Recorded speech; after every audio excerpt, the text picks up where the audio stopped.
3:58 left in this first half. Brookbank, now they're going to reset this play clock as the official blows up to the press box here. Brookbank, the quarterback, with Rab on his right. Fake handoff. Brookbank steps up into the pocket. He's going to get hit and dropped. About a yard loss on the play. That time, good coverage down the field. They were able to kind of close the pocket off, nowhere to run. Like you say, about a 1 yard loss. Cam Fuller with the tackle. Coming up from his left defensive tackle position to catch that sack. Loss of a yard brings up 2nd down 11 back to the 32-yard line. Coming out wide to the right is Dietrich Johnson. They've got him as a tight end, but he lines up at the receiver's position almost all the time. Rab, the running back, to the right. Handoff. Rab up the middle on a stutter step. Picks up maybe a yard on the play. Yeah, I'm sorry. Run defense hasn't been a problem. Yeah, it's just that when they get 3rd and 4th and long, we've struggled getting off the field. So we got another 3rd and long here, Dave, as we're under 3 minutes. No, normally the last 2 weeks it's been the run up the middle. This week it's been the pass over the middle. Yeah. 3rd down. A long 9 yards to go, a short 10. Ball resting at the 33, making just shy of the 34-yard line in the middle of the field. Brookbank on 3rd and a short 10. Looking over the line. Good snap. Pressure. Drops back. Got hit as he threw, and it is complete on the play. 1st down across the 45 and run out of bounds near the 48-yard line by Isaiah Rhodes. Lions brought the heat. They couldn't get to him, and he was able to get it out of his hands, and they pick up the 1st down. Rhodes? Who needs Rhodes? You don't remember that line, do you? No, I don't. You don't listen to me anymore. Did I ever listen to you? No. We don't need Rhodes. So they're going to let it go down to the 2 minute here. 2 minute timeout. They're not going to make it. That we're down to 2 minutes to go in the first half, and Anderson driving, trying to tie this game up going into the half. Your score at the 2 minute timeout, it's the Lions 21, the Ravens 14 on UltimateSportsTalk.com. Where are you headed? Where would you like to go? New heights, right? That's why you're going to college in the first place. At Mount St. Joseph University, we integrate academic excellence, real-world experience, and individual attention so that you can go further than you ever thought possible. In fact, over 96% of our graduates over the past 3 years were employed or pursuing graduate studies within 6 months of graduation. Are you ready to climb higher? Begin your ascent at msj.edu. Celebrate the soggy shoes and the slow starts. Celebrate the lessons learned along the way. These are the wins. Not the shiny nail-biting kind. These are the last a lifetime kind. Anderson has no timeouts left here in this first half, and they are at the 44-yard line, in their own territory, 1st and 10 as we hit the 2 minute mark. Brookbank, the quarterback. Rab off to his right. Receivers out on both sides. Dropping back Brookbank. Looks to his left. He's going to throw it up the left side. He's got Yoder. It's complete at the play. Up the 30. And he's going to be run out of bounds near the 28, making the 26-yard line. Jalen White never turned around. He was on him pretty good, but turn around and find the ball. Just wasn't able to do that. Yoder with the catch.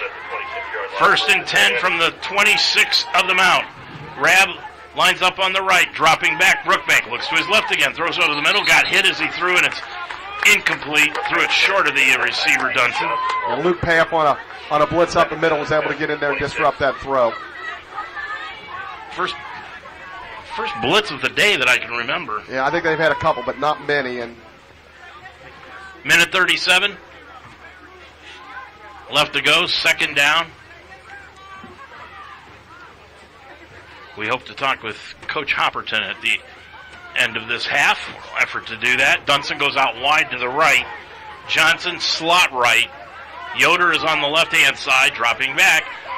Is Brookbank. He throws it out of the flat, complete to the running back Rab, and he got hit immediately by Miles Harding and then dropped the ball. Yeah, they called it incomplete, and I think that's a good call. He didn't quite have it, complete possession of it. So now again, another 3rd long for the Lion defense. Lions have all 3 timeouts left. Yeah, I was just going to say 4-down territory for Anderson here.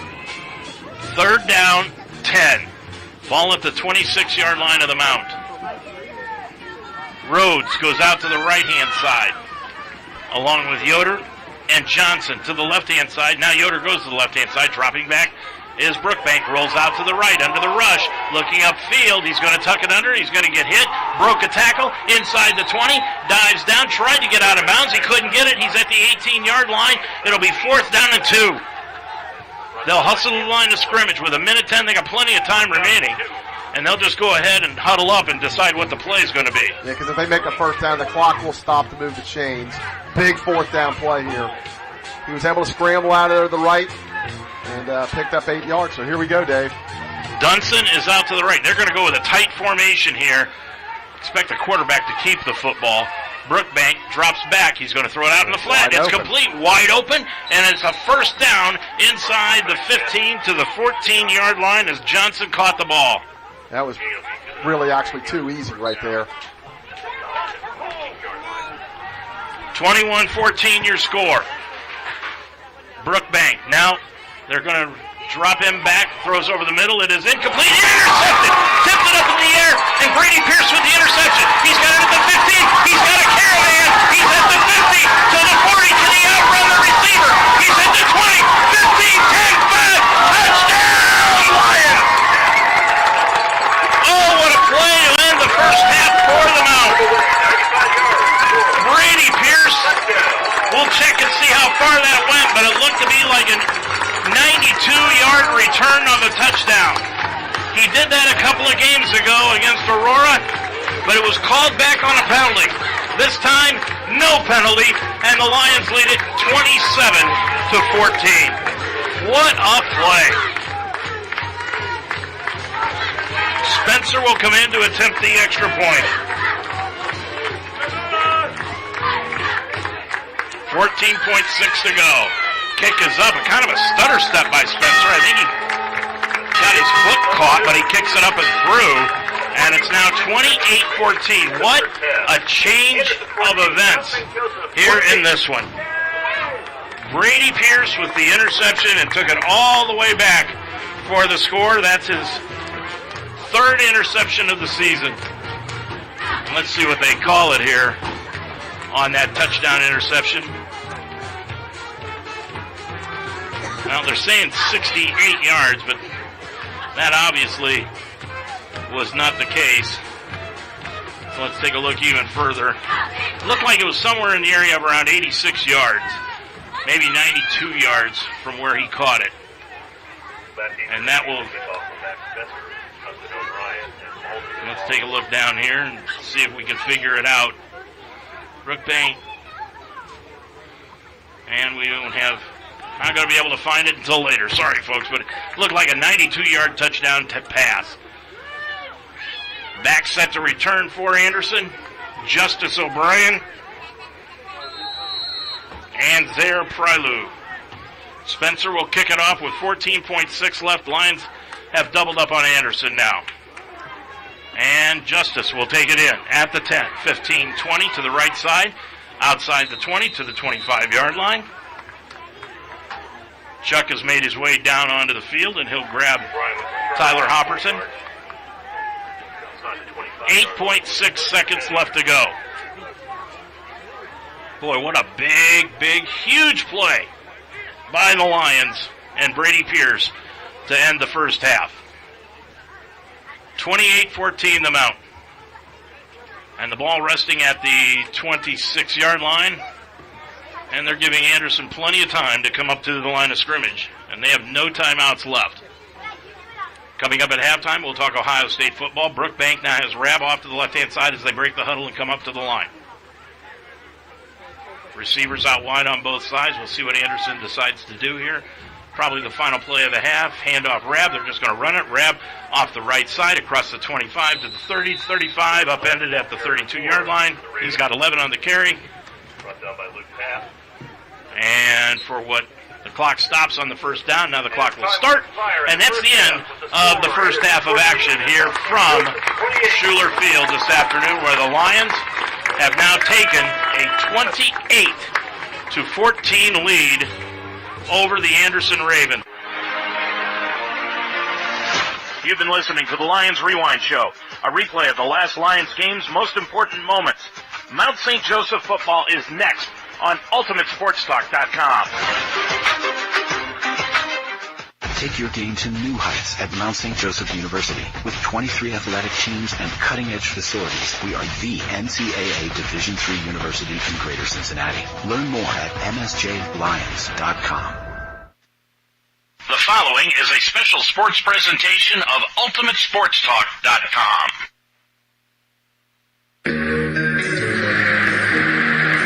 UltimateSportsTalk.com now presents the three-time defending Heartland Conference football champion Mount St. Joseph Lions. Takes it across the right side to the 50, 45, 40. He's got a seam. He's to the 20, 10, 5, touchdown! This Lions game is being brought to you by Alliance One Network. See us at AllianceOneNetwork.com. LIT Wellness. Call Tanya at 513-659-3017. Iron Sharpens Iron. Owned by MSJU Hall of Fame inductee Alex Harbin. Official investigators. Call 844-263-3424. The Wishbone Tavern on Delhi Road in Delhi. Neiman Plumbing. Contact them at 513-851-5588. Scott Lawson of BSN Sports. 513-702-5646. On-time personnel. Call today for your new job at 928-3510. Skyline Chili on Delhi Avenue in Cincinnati. The George Nikias Insurance Agency. Call for your free quote today at 733-1255. And by the Mount St. Joseph University. Mount St. Joseph Football is a presentation of UltimateSportsTalk.com and the Mount St. Joseph Sports Network. Now let's go to the field for today's game.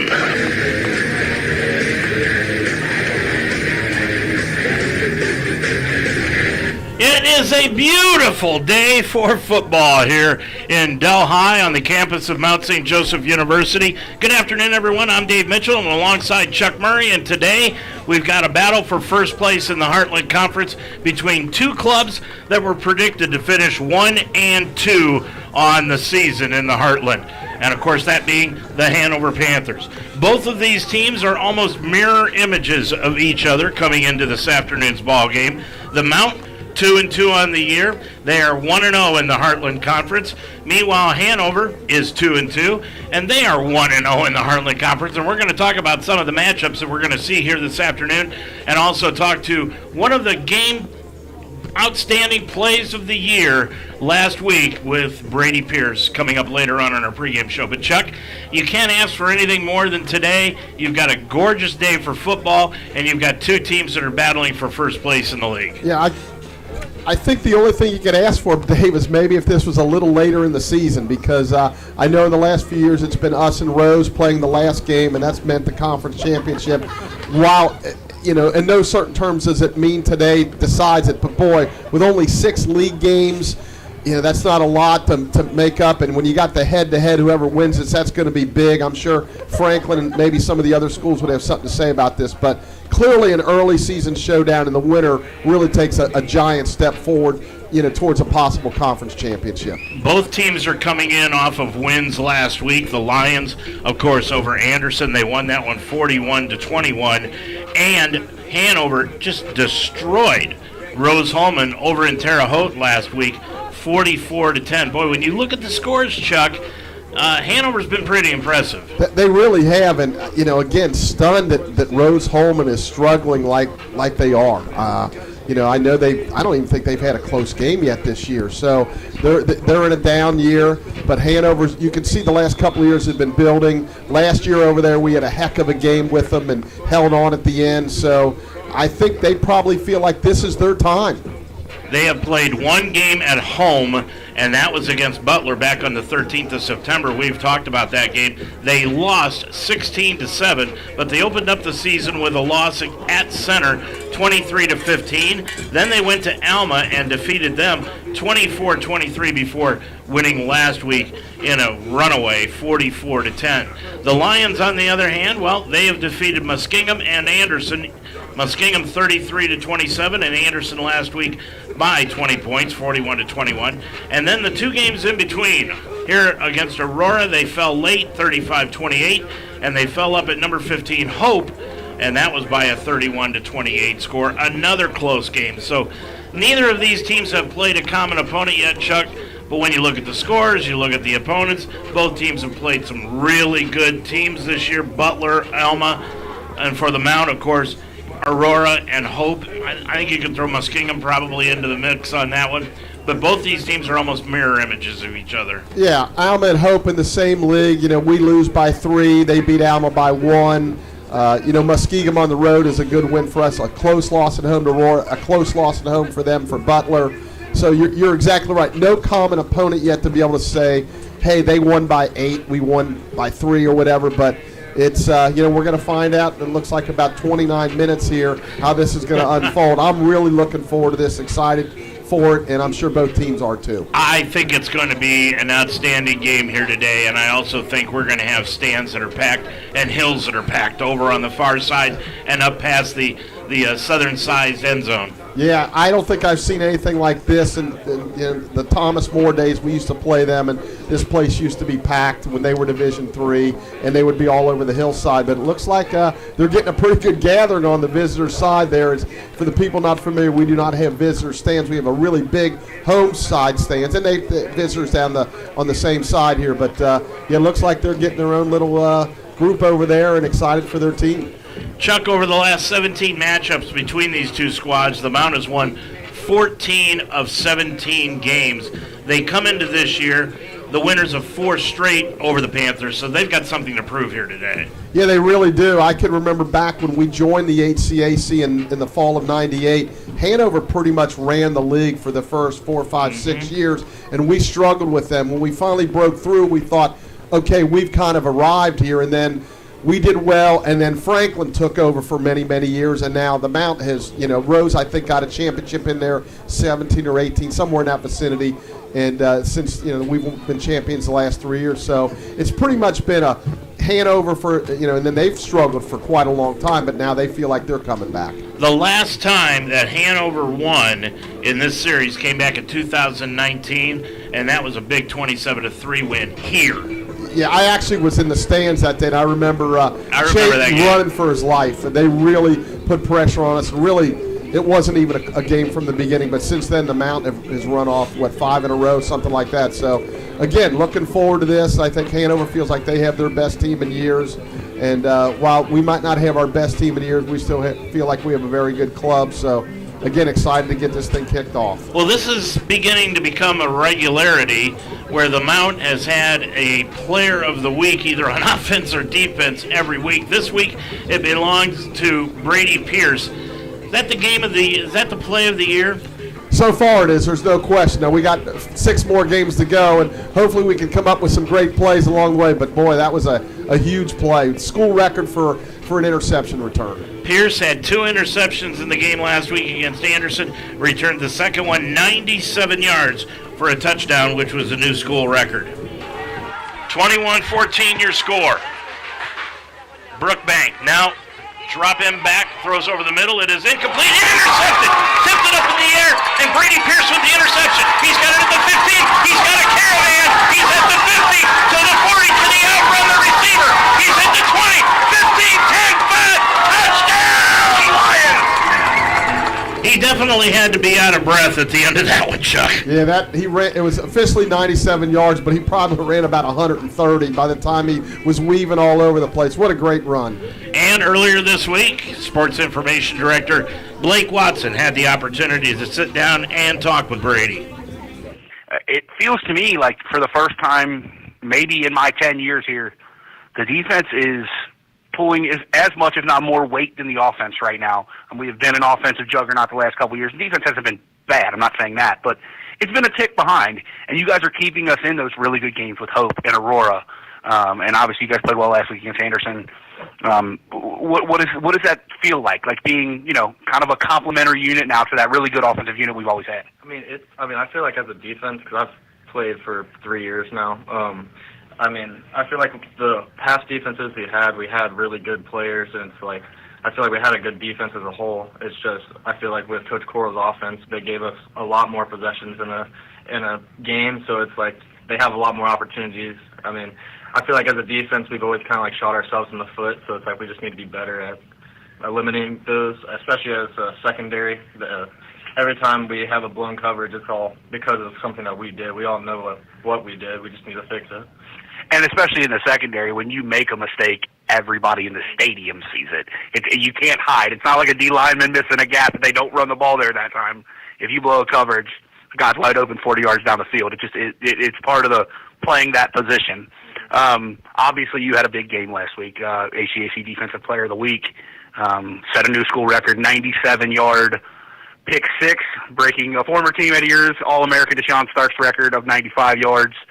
But that wasn't your first pick six of the year, though, was it? You had one early that got called back. Yes, sir. And I mean that one I feel like was more impressive to me, at least, because I don't know. It was just the first game. It was something that we really needed. It was going to put the game away.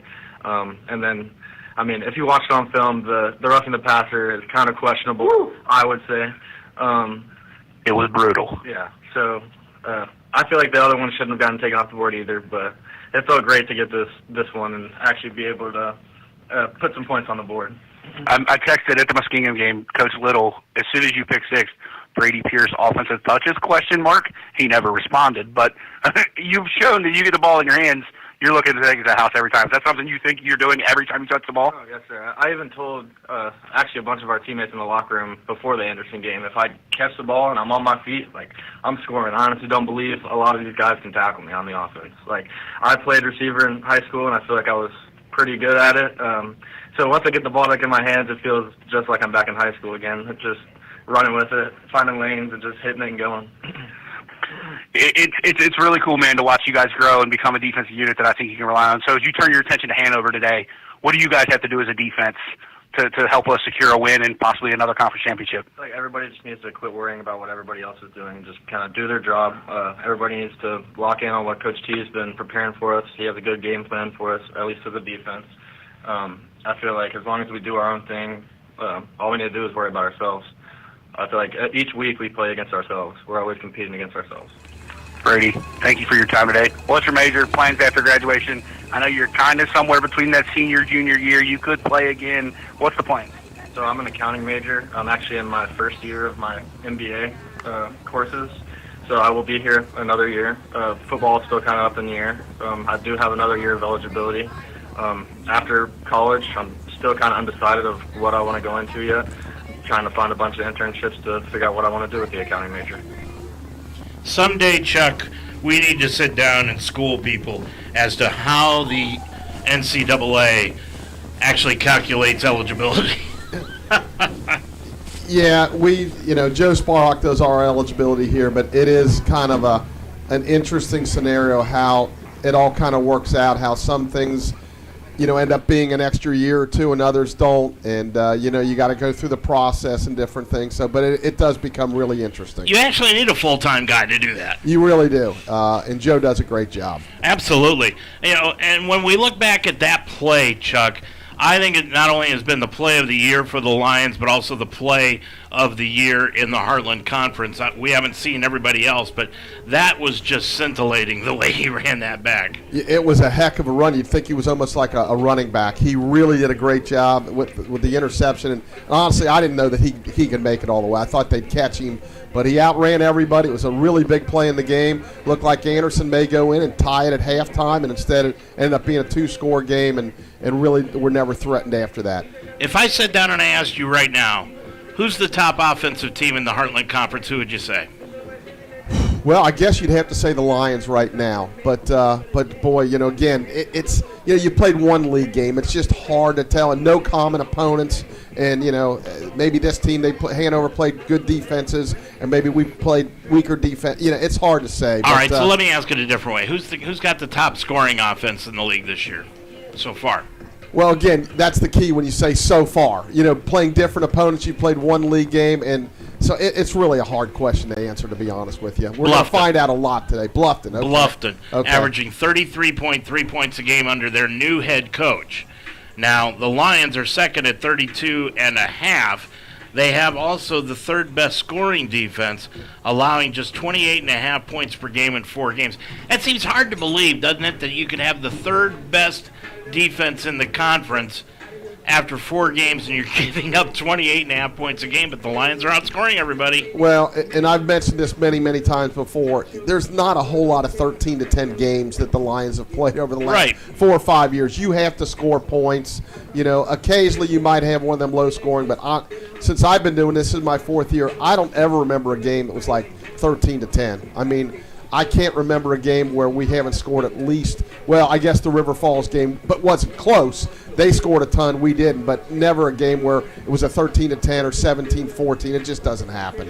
Ty Hopperton in his 9th year as head coach of the Lions. He's got a career record right now of 63-22. And as far as Hanover is concerned, they are coached by Matt Theobald, who's in his 10th year. He's 55-36 overall, 45-18 in the conference, and on the road, he's 28-18. Chuck and I will be back to take a look at what's happening around the campus and look at a lot more coming up right after this timeout. For more than a century, Mount St. Joseph University has prepared nursing leaders who serve their patients with the heart of a lion. Whether entering the nursing field, changing careers, or expanding your professional skills, innovative simulation labs and a variety of clinical sites prepare you to deliver exceptional patient care. With flexible undergraduate and graduate programs taught by highly credentialed faculty, the Mount will help you climb higher. Begin your ascent at msj.edu/nursing. Take your game to new heights at Mount St. Joseph University, where Division III champions are made.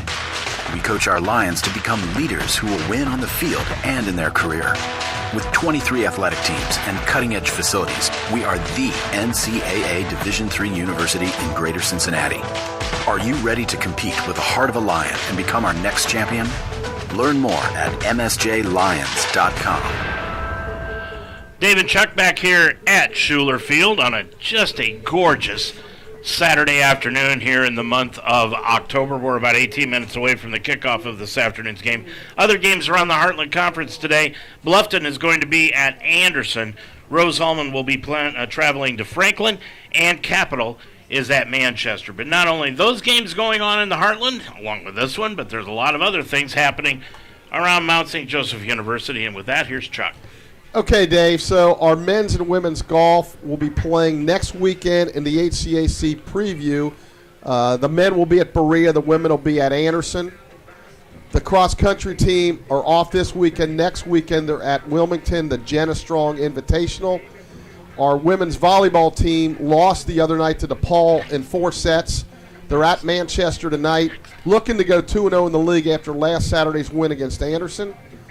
Women's soccer, a huge win the other day, 2-1 at Hanover. They're 2-0-1 in the league, and they actually play Rose Hulman tonight after the football game at 8:30. The men will play first. Early season showdown, but that's going to be a big one. The men's team coming off a tough loss to Hanover the other night, 3-2. They'll play Rose Hulman at 6.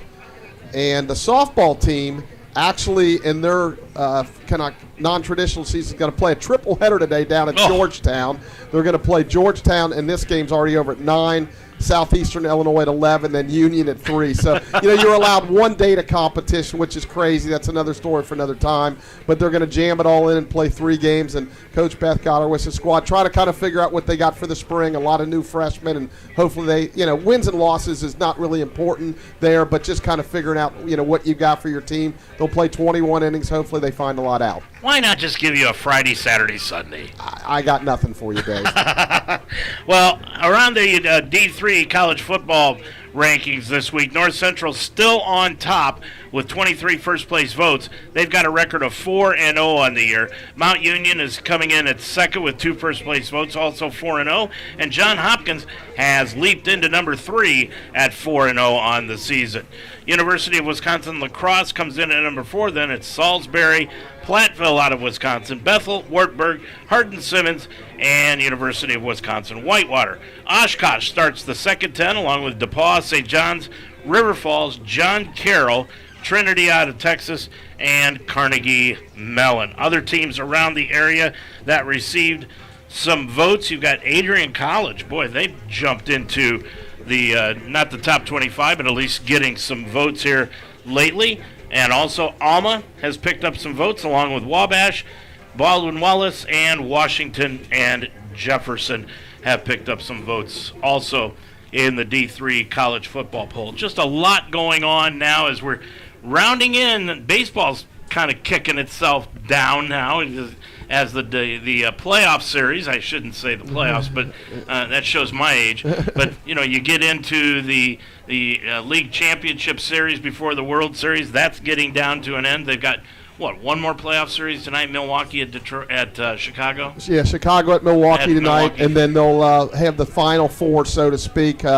The Dodgers and I think the Blue Jays are sitting pretty just because they finished their series early. They can set their pitching up, but you got to use what you can do to get to the next series. With the next series being 7 games, the sense of urgency to win maybe the first game or so is maybe not there as much as it is in like a shorter series. So excited to see that, and we'll see with Milwaukee, Chicago, and I believe Toronto and Seattle start Sunday, and I guess Chicago, the winner of Chicago, Milwaukee, and the Dodgers will probably start Monday. That'll probably, yeah, you're right, probably start on Monday. There are some scores around college football so far in the top 25. Alabama and Mizzou tied up at 7. Ohio State is blanking Illinois right now over in Champaign. 13-0 is now that score as the Buckeyes have just hit a field goal to go up with 6:43 left to go in the first half. Pitt and Florida State tied up at 14 apiece. Washington State and Mississippi, a 7-0 game with Washington State on top of that one. And then later on today, Indiana will be at Oregon, and Iowa State plays at Colorado. So a lot of things happening around the Big Ten and also the SEC. Those are really the only 2 conferences. If you hear Joel Klatt talk a little bit, though, about UC's opportunity to win the Big 12, he thinks the Big 12's winner is going to have 3 losses this year. They got a shot. I mean, they played pretty well. The first game against Nebraska, they really could have won. They threw an interception right at the end of the game, and a big win over Iowa State. So for the Cincinnati fans out there, they have to be pretty excited and optimistic about their chances going forward. Chuck, we talked about how these teams are mirror images of each other, and we talked about this off the air before the ball game. You compare the 2 quarterbacks. Schreiber's got the better stats on the season. He's thrown for over 600 more yards than what Ian Raudebusch has thrown this year for Hanover. The running backs have virtually carried the ball the same amount of times. They've also gained the same amount of yardage. The difference really is the wide receiver core. Now, Hanover seems to spread the ball around their wide receivers a little bit better, but for the Mount, they've got more catches, more touchdowns, more yardage. Yeah, Eli Aston, obviously a big factor in that. One of the best receivers in my mind in the country. I think Hanover would probably say, hey, we've played some really good, tough teams and tough defenses. Our offense is just fine. And, again, we're just such a small sample size. When you don't have a common opponent, we've played 1 conference game each. So it's really hard to dissect and kind of say, hey, this team can do this better or whatever the case may be. So, again, we're going to find out today. I'm assuming that both coaching staffs, if they were hiding anything throughout the first 4 games or so, it's going to come out of the bag today because, again, this theoretically could be for the conference championship, even though we're only in game number 5. Is it crazy to call the 5th game of the year crucial? No, not at all. Not in my opinion at all because, again, 6 league games, it's not a lot anyway. Head-to-head is the big thing. So, you lose this one, whoever loses has to have the other team lose 2 more games to jump over them. So, and with only a 6-game, you're not talking about 10 or 12 game schedule. You're talking about 6. So, no, I think it's a very good chance. Again, no disrespect to Franklin, Bluffton, and all the other schools because they clearly are capable. They've been playing well too. But this is, kind of like championship game, number 1 or number 2 at this point because I think that whoever wins this is going to win it. Well, we're going to play a little game here as the crowd comes in before we go to our final break of the pregame show. There is a tremendous amount of people across the way up on that hill from Hanover, and if anybody over there is listening, just raise your hands and wave hi to us as we've got about 10 minutes to go. Chuck and I will be back to talk with Mount head coach Tyler Hopperton right after this. The The U.S. Army hosted a conversation between Mike Krzyzewski and General Martin Dempsey, two iconic leaders shaped by basketball and the Army. Joining the Army can be looked at as an uncommon path. Why would you want to be common? You have an opportunity to join the best team in the world. Run to it. It's your opportunity. These legends are shaping up the next generation of young Americans. Be sure to catch the full conversation on NCAA.com. I wanted to grow my leadership skills, but with work and a busy life, how could I fit it all in? Then I learned Mount St. Joseph University offers a flexible master's program in organizational leadership. For about one Saturday a month, I studied and refined my leadership skills alongside working professionals and top-notch professors. I'm now the leader I set out to be. The Mounts Organizational Leadership Program helped me climb higher in my career. Begin your ascent at msj.edu/MSOL. Passion's love. Passion is love for what you do. Because I think when you face challenges, it comes down to how much you want it and how much you love it. Passion is what keeps you going forward. Seeing so many people that were like-minded and so hardworking in their sport and academics, being surrounded by like-minded people makes you want to be more passionate. I think it pushes you to a different level that maybe you didn't think you had. And you can do the best of both worlds and love all of it.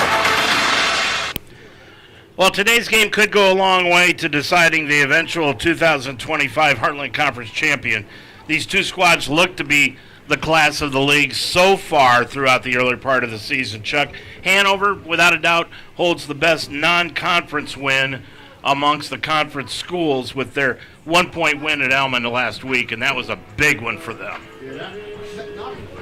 Not only was that a big one for them, I think it was a big one for the conference because we've talked over the last few years that, hey, you know, the league has been, you know, let's face it, not very good in non-conference games. I think 1 year or maybe even 2 years we were the only team to win a non-conference game. So, you know, we like the fact that Hanover and some of these, you know, Franklin wins at Muskegon, you know, the league's starting to get a little bit better, and that's where you get the respect. Well, Coach Hopperton had an opportunity to sit down and talk with our sports information director, Blake Watson, earlier this week. No.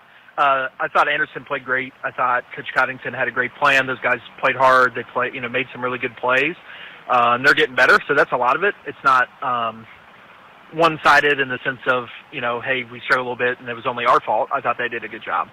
But definitely we're not executing at a high level. And was a little disappointing because that's really what we've been working on is that. But we still did have a lot of new starters. I mean, we started, I think, 5 or 6 new guys last week, so, you know, there's still some new pieces there. But definitely not the cleanest game. But, you know, it wasn't a lazy game. I didn't think our guys weren't focused or anything like that. So, you know, not horrible in that sense. I thought the effort and attitude was there, but definitely have plenty to clean up. We talked a little about this in the post-game interview last week. That new look offensive line, I thought they played pretty well as a group because it let's be honest, that O-line had been a struggle in the first 3 weeks. Now, Anderson's not Hope. Anderson's not Aurora from a talent perspective, but they're more what we're going to see the rest of the year. And that group, I thought, played pretty well. What did you guys think after watching the tape? Yeah, we thought it was good. We thought all the mistakes that were made were pretty normal, especially for new starters. But even in general, we thought they played clean. We thought the energy was great. We thought the tempo was good. Just how they got aligned and how they played, how they drove through blocks. Lots to work on, but we thought those guys played great. And it's a young group to where if everyone returns, you can bring back that entire group next year. Is that part of the reason for making this change now? Yeah, and honestly, last week we played, I think, 9 offensive linemen, which is rare for us, especially when it's not a true sub that you're rotating guys. And to be fair, the entire group essentially can come back, like even, you know, we have 1 senior in the offensive line room. So the idea is to play a lot of them, not necessarily even just 5, but to continue to get reps and play guys at different positions, and that not just for next year, but even just for later, where freshmen grow exponentially during the season, where at the end of the year you kind of don't know who you're going to need where and that sort of thing, or who can do what, where we've had, you know, a freshman left tackle at Hope, who was a freshman right guard last week and did well there because we thought someone else fit somewhere else and that kind of thing. So, yeah, I mean, the idea is to try to build in as many guys that deserve to play as possible. It's weird for me, and obviously you and I have been doing this thing together the entire time. You've been head coach, I've been here. It's always been this. We've been an offensive program. It just is what it is.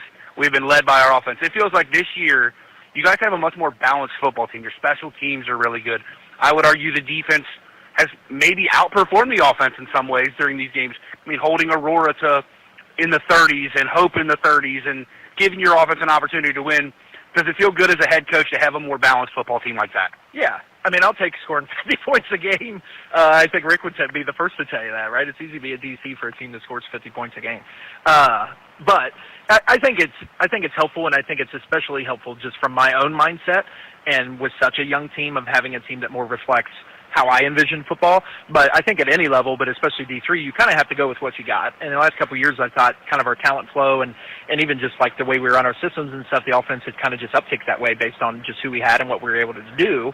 But I think right now, like establishing this type of football with a team that can return a ton is great for me in terms of that it is balanced and the focus is on field position and possession of the ball and those sorts of things. And so I think that'll go a long way. But at the end of the day, I'll win any way we can. We turn our attention to Hanover Panthers, winners of 2 straight, including a big win at Alma.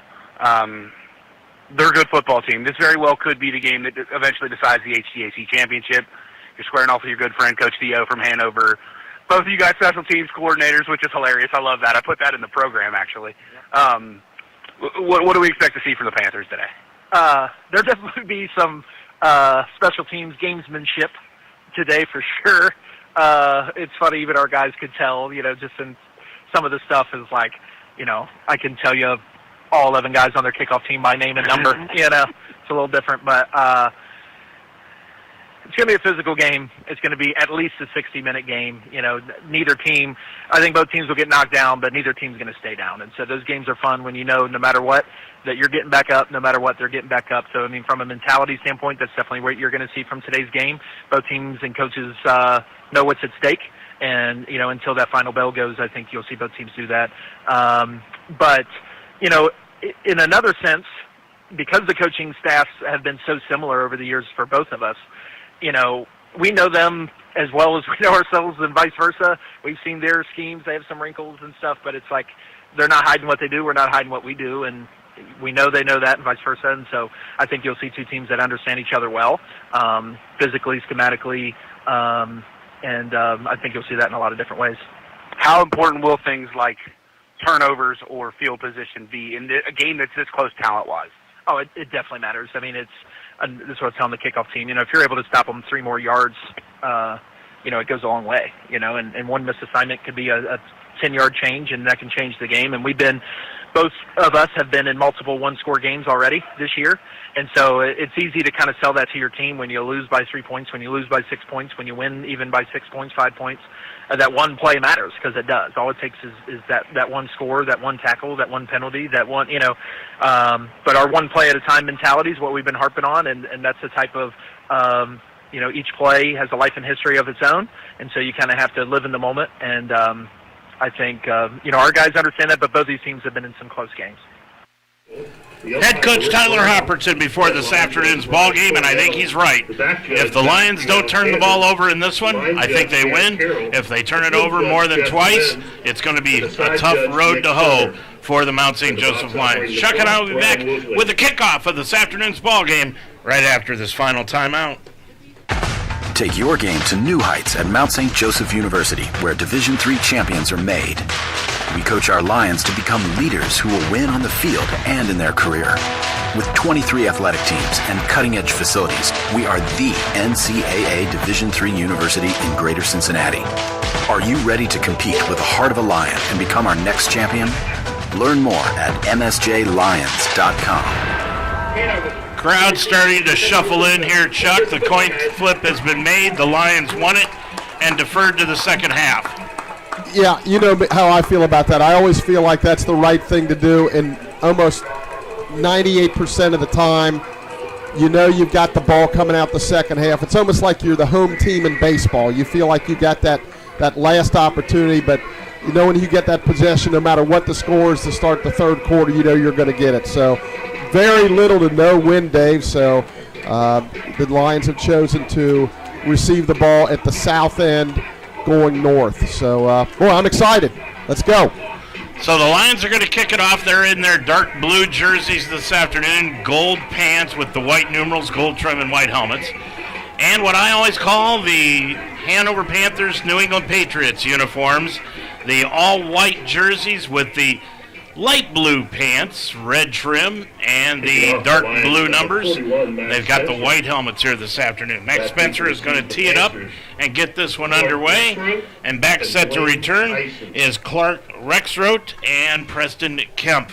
Back set to return for the Hanover Panthers. Lions will be going from right to left across your computer screen here this afternoon, from the south end to the north end. Rexroth and Kemp back set to return.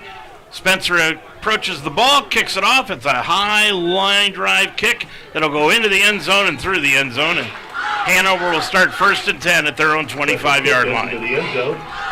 Hanover offensively, their quarterback is Ian Radebush. Radebush with a 139.7 ranking. He's got 85 completions in 121 attempts, 3 interceptions, 70 percentile completion ways. He's thrown for 757 yards and 8 touchdowns. He'll have Grinter out wide, Pennington out wide, Rexroth, and Kerbrian Shelby. Pennington is their leading receiver. And in the backfield to start this one will be Don Dunning. And now the officials. Well, nobody managed to pick up the football in the end zone. Yeah. Somebody made a classic boo-boo there. Yeah, that's, I guess, the kicking ball they weren't able to get off because Hanover's using their ball. And I've never seen that one before, but we got this one underway. 1st and 10, 25. Hanover with the receivers out wide on both sides. And Dunning, their leading rusher, is in the backfield to the left of Radebush, who drops back on play action, throws it up the left side. He's got a man, and it's over his head and incomplete. Double covered on the play was Jack Pennington. Yeah, good double coverage there. Really trying to squeeze it in there. Really good double coverage there by the Lions. Looked like Brady Pierce, and back there was DB Jalen White. Is that a foreboding of what you expect to come? Yeah, I do. A deep pass. Radebush now has Dunning off to the right-hand side. Moves a man in motion to the near side. Dropping back is Radebush. Heavy rush. Steps up in the pocket. Throws over the middle. Complete on the play over the middle. And it was caught by Kerbrian Shelby. Shelby with his 18th reception of the year. He's right up there with Pennington. Boy, they're going to move it. I thought he was maybe a half-yard short, but they're going to give him the first down. When in doubt, first down. That's kind of the way it is at every level anymore.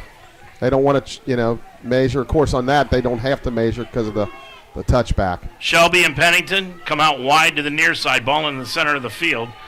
Now Shelby's going to move in motion to the far side. The quarterback, Radebush. Now Shelby moves into a slot and sets up there. And handoff. Now fake handoff. Radebush takes it right up the middle. And he'll take it across the 35 down to the 39-yard line. Gain about 4 on the play. Yeah, Luke Paff in on the tackle, so 2nd and 6. Yeah, we were talking about this a little bit before. The Hanover fans on the hill over there. I haven't seen that in years. No. Good crowd here this afternoon. 2nd down, call it 6 yards to go. Moving in motion to the near side is Scotty Johnson. Dropping back pressure, and the ball is tipped over on the right-hand side to a receiver at the 26-yard line where he is brought down right there. Radebush just ended up flipping the ball to Blake Nation, the running back who came into the ball game, and he lost about 8 yards on the play. Yeah, trying to avoid a sack, and it looked like, and Hanover's arguing this, I think they got a good point. It looked like he threw it forward for an incomplete pass, but I think the officials are going to stick with the call on the field. I kind of agree with Hanover there. It looked like a pass. Of course, keep in mind, some schools in the Heartland have the replay. We don't. Yeah, so. Rolling on the field was a fumble. So they are calling it a fumble. Yeah. Doesn't matter if it's an incompletion. Yeah, I kind of thought it was a pass, but. 3rd down, call it a long 18 yards to go. Radebush, number 17 on the back of his white jersey. Sends Pennington out wide to the right. Now moving in motion to the far side is Blake Nation. Now he lines up as a running back to the left of Radebush, and it's going to be a delay of game penalty. Yep. Hanover with the first penalty of the ball game. So the Lions with that big pass rush to force the fumble, and now delay a game. So they're in 3rd and really, really long. Did they call that on 15?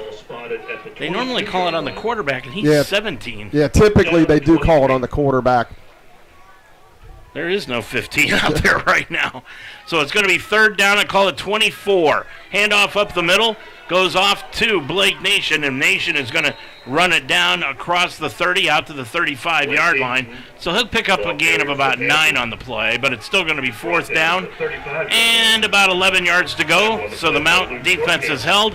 Hanover will be forced to punt. Yeah, nice tackle there by Brady Pierce. The Lions were willing to give up a little bit of yardage just to make sure that they didn't give up a long first down.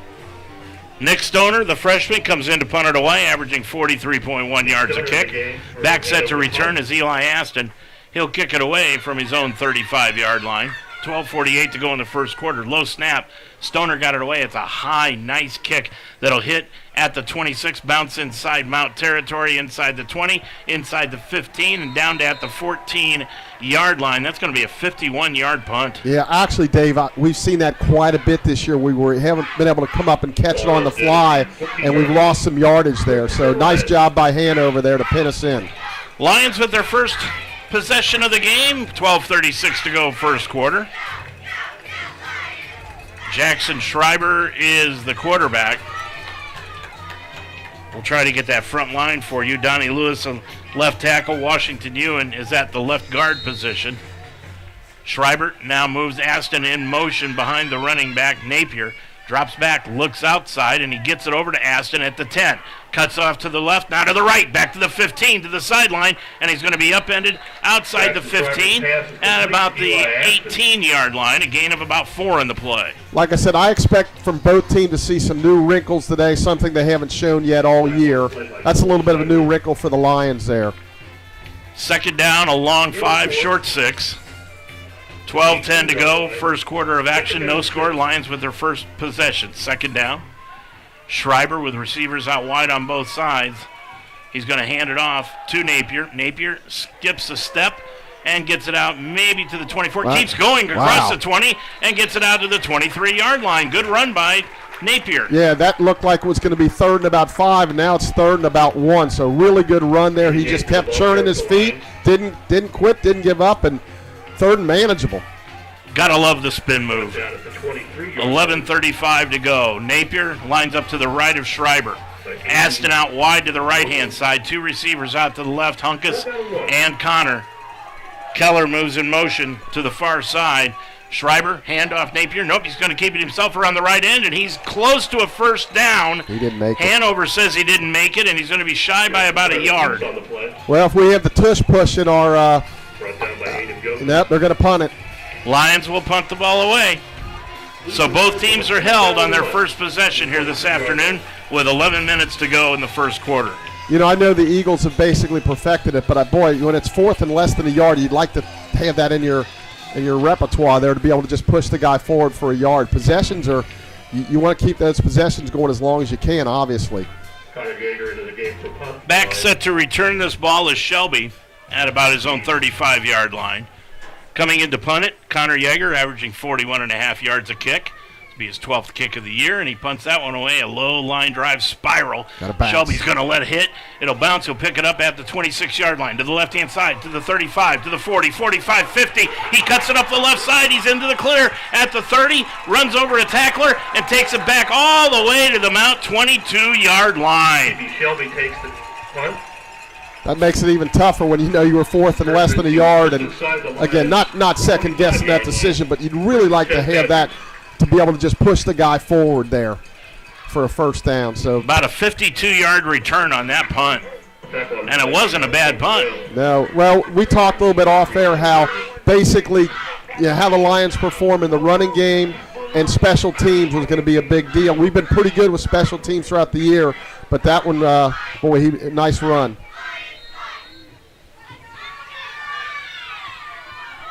Raudebush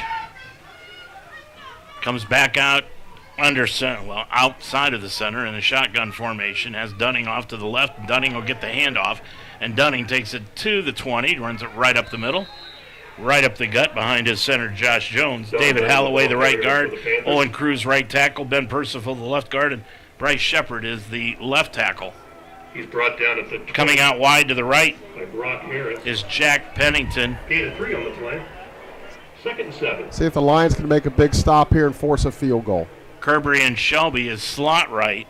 Going out wide to the left-hand side is Ethan French. He's a tight end, but now he moves in motion near the line. And taking it on his own is Radebush around the left-hand side, inside the 20. Skips inside the 15, it looks, and they're going to say he's out of bounds at the 12. That's a gain of 10 and another first down for Hanover. Yeah, just a simple quarterback run around the left side, and they're going to move the chains. Well, they didn't move him yet, but they haven't moved. Yeah. Well, now are they saying he stepped out of bounds at the 18? Is there a flag over there? Yeah, look. Yeah, there is holding. My apologies. Yeah, we didn't see the flag. He kind of hit it almost. He kind of just dropped it, and usually they throw it and it's pretty visible. We didn't see it, so we apologize. So that'll move the football back to the 28-yard line. Brings up second down, 15 yards to go. We're under 10 minutes and running in the first quarter. Second down to 15. Lions in that 4-2-5 defense. They bring out three receivers to the right side. Lions, a lot of movement on the defensive line. It's a false start. And it's going to be a false start against Hanover as they did not snap the ball. Anxious to hear what the official says about this one. False start. Everybody but the center. Everybody but the center, yeah. That's what I thought he was going to say. Your officials today here this afternoon for today's game. Derek Keller is the line judge. The field judge is Jack Gwynn. The side judge, Nick Soner. The back judge is Matthew Alexander.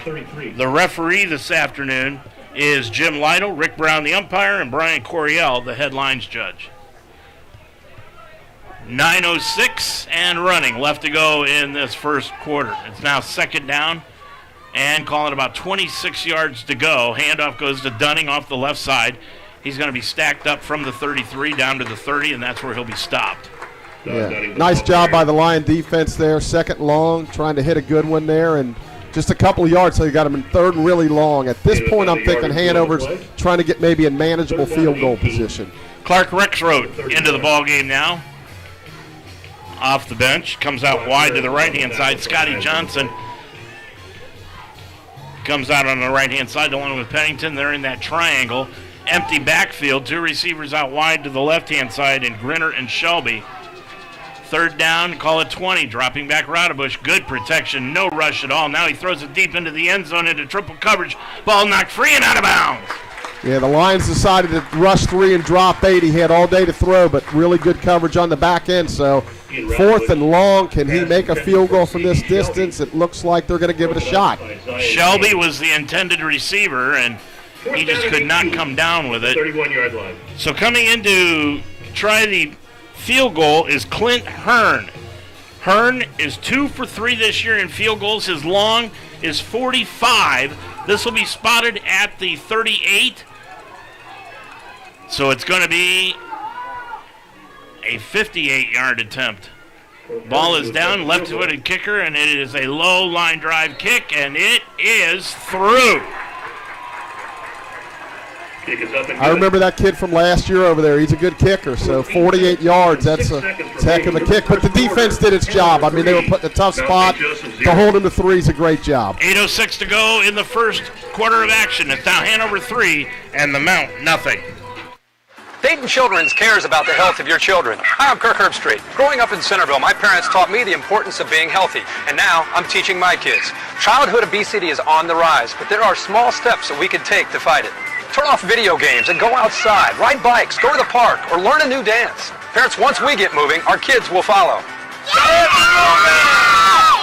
Dayton Children's, experts you trust, caring for the children you love. At LIT Wellness Solutions, we've partnered with 6 of the leading insurance carriers to ensure you receive the weight and health management support you need with minimal to no copay. Wonder if your insurance qualifies? Visit www.litwellnesssolutions.com today and click the Learn More Now button to find out and get booked. Let us help you ignite the change within. www.litwellnesssolutions.com today. Chuck, very impressive. Yeah, defense did a really nice job there holding the 3. Heck of a kick by the Hanover kicker. Stoner will kick it off. It's a high, short kick that's going to go out of bounds near the 30. And the Lions will take possession at their own 35-yard line. Yeah, I think they were trying to pooch it and keep it away from Austin, but I don't think that was the plan, to kick it and pooch it out of bounds. I think you're right. So they'll get good field position, something they didn't have on the last drive. 8:06 to go. First quarter of action, and the Lions come out onto the field. They have had their first possession and had to punt the football away. Changing footballs again here. And let's see, there appears to be something. Let's see what the official has to say. Well, he's talking to the other officials. It's evidently a penalty against Hanover, but it's going to be moved from the 35 out to the 40. Free kick out of bounds. Kicking team. 5-yard penalty from where the ball went out of bounds. Okay. Okay, that's the explanation. Yeah, good explanation there. So typically, if you booted it farther, it would go in the 35, but where it went out, they're going to add 5 yards. So real good field position. Schreiber in that first drive, 1 for 1. Aston in motion. He gets a little shovel pass up across on the jet sweep, and he's going to be downed right at the line of scrimmage, maybe lost a yard back to the 39-yard line. Well, clearly early on, the Lions' plan is to get Eli Aston as many touches as he can, and so far Hanover doing a nice job bottling him up. Lost a yard. Lost a yard on that one. So it'll be second down 11 from the 39-yard line of the Mount. 7:35 to go. Second 11. Schreiber puts Connor in motion to the far side. Fake handoff, drops straight back. Looks upfield. He's going deep for Hunkus. Hunkus out there, and he is not going to be able to catch up with that one. Good defensive coverage on the play by Hanover. Yeah, he was with him all the way. Ball was a little slightly underthrown, but it was good coverage. Dropping back in coverage was the strong safety Brian Wall. So to bring up third down and 9. The Lions really have not been able to do anything on first and second down, Chuck. No, we have to win these one-on-one battles with their DBs too. Trips out to the far side. Connor moves in motion now to the near side. Dropping back, Schreiber has to roll out to his right.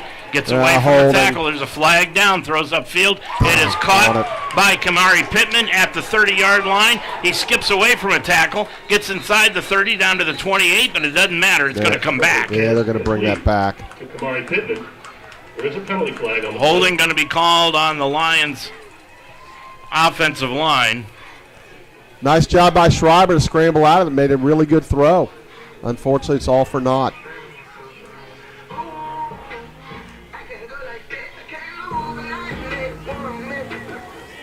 Holding. Offense. Number 50. 10-yard penalty. Number 50 with the hold. And that being the center, Kyle Pettit. Well, check that. Eli Ludd, I believe. Eli Ludd, you're right. Yep. Elijah Ludd. Elijah, yep. From Middletown High School, 260-pound freshman. Third down 20. So it's third down 20 now for the Lions. Dropping back, Schreiber looks upfield, rolls away. He's just going to throw the ball out of bounds.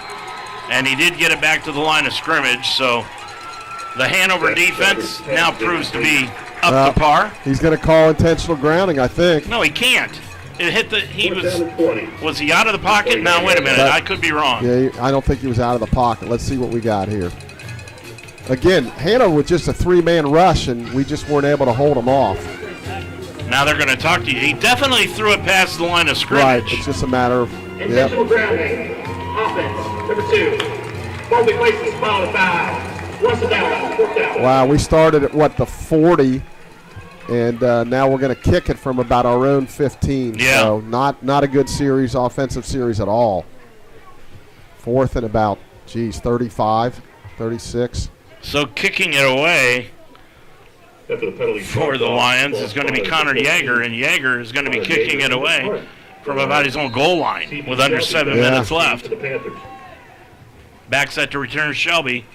Back in his own territory near the 40. Good snap. Yeager gets it away. It's a spinning kick. Takes a bounce, and it's going to take a mount bounce all the way back to the 30, where Shelby picks it up. Cuts his field to the left-hand side. Gets it at the 35. Dropped right there. Really good special teams there by the Lions. That's a 56-yard punt, Chuck. Yeah, it looked like Hunter Soanes made the tackle, but, boy, that was a huge punt to get it out of there. And, boy, offensively right now, we're struggling, Dave. Absolutely. Not a good thing. So Hanover comes back out to the line. Boy, we are having some real difficulties out on the field changing footballs. First down. Call it 10 yards to go from the 35-yard line in Hanover territory. Moving a motion to the near side is Shelby. Dropping back is Rodebush. Throw over the middle. Complete on the play. Pass caught by Hanover out across the 35, out near the 37-yard line to Johnson.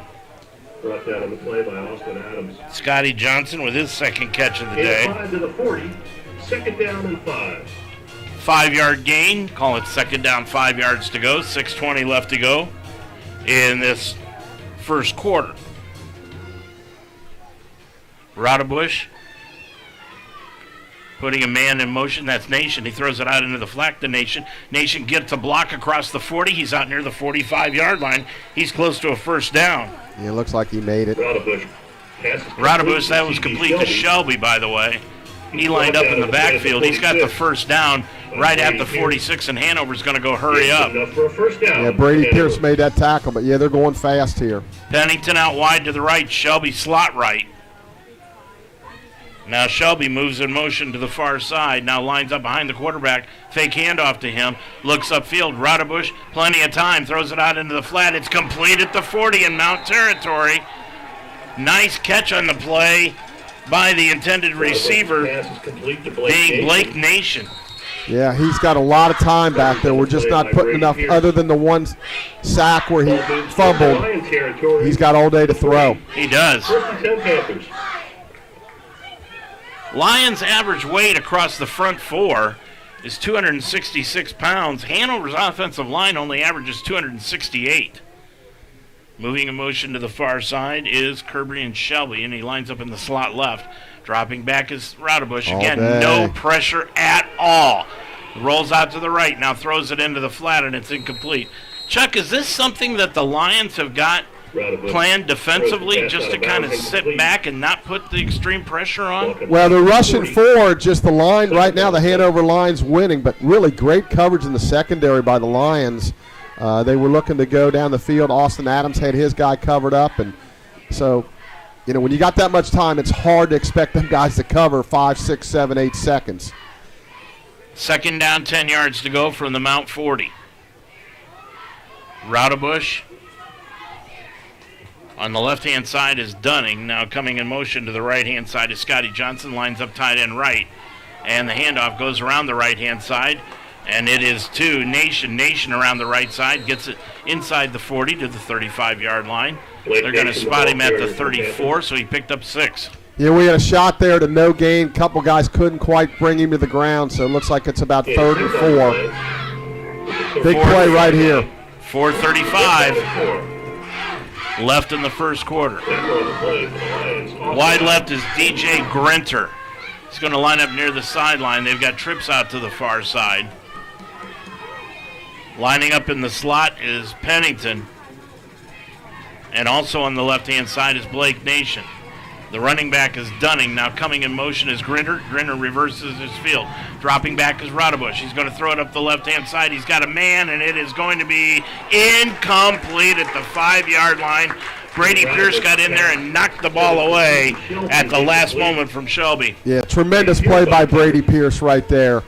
Looked like the receiver was open for about a half a second there, but now they're 4th and 4, kind of in no man's land. Looks like they're going to go for it. Be about a 52-yard field goal attempt. Yeah, he made the last one from 48, but maybe they feel like he's just a little bit out of his range. So big play in the game early here. 4th and 4, 4 minutes to go. So 4s are wild here. Rodebush, empty backfield. He's got receivers wide on both sides. Trips out to the far side, ball in the near hash mark.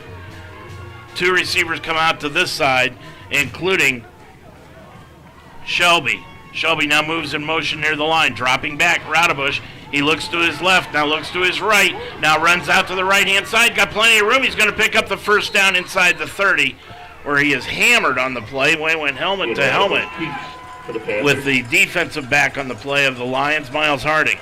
I can tell you that the secondary is doing an outstanding job, Dave. They're just covering these guys up, but just can't get the pressure on him and let him, roll to his right and just run for the first down. He's able to outrun our defensive line.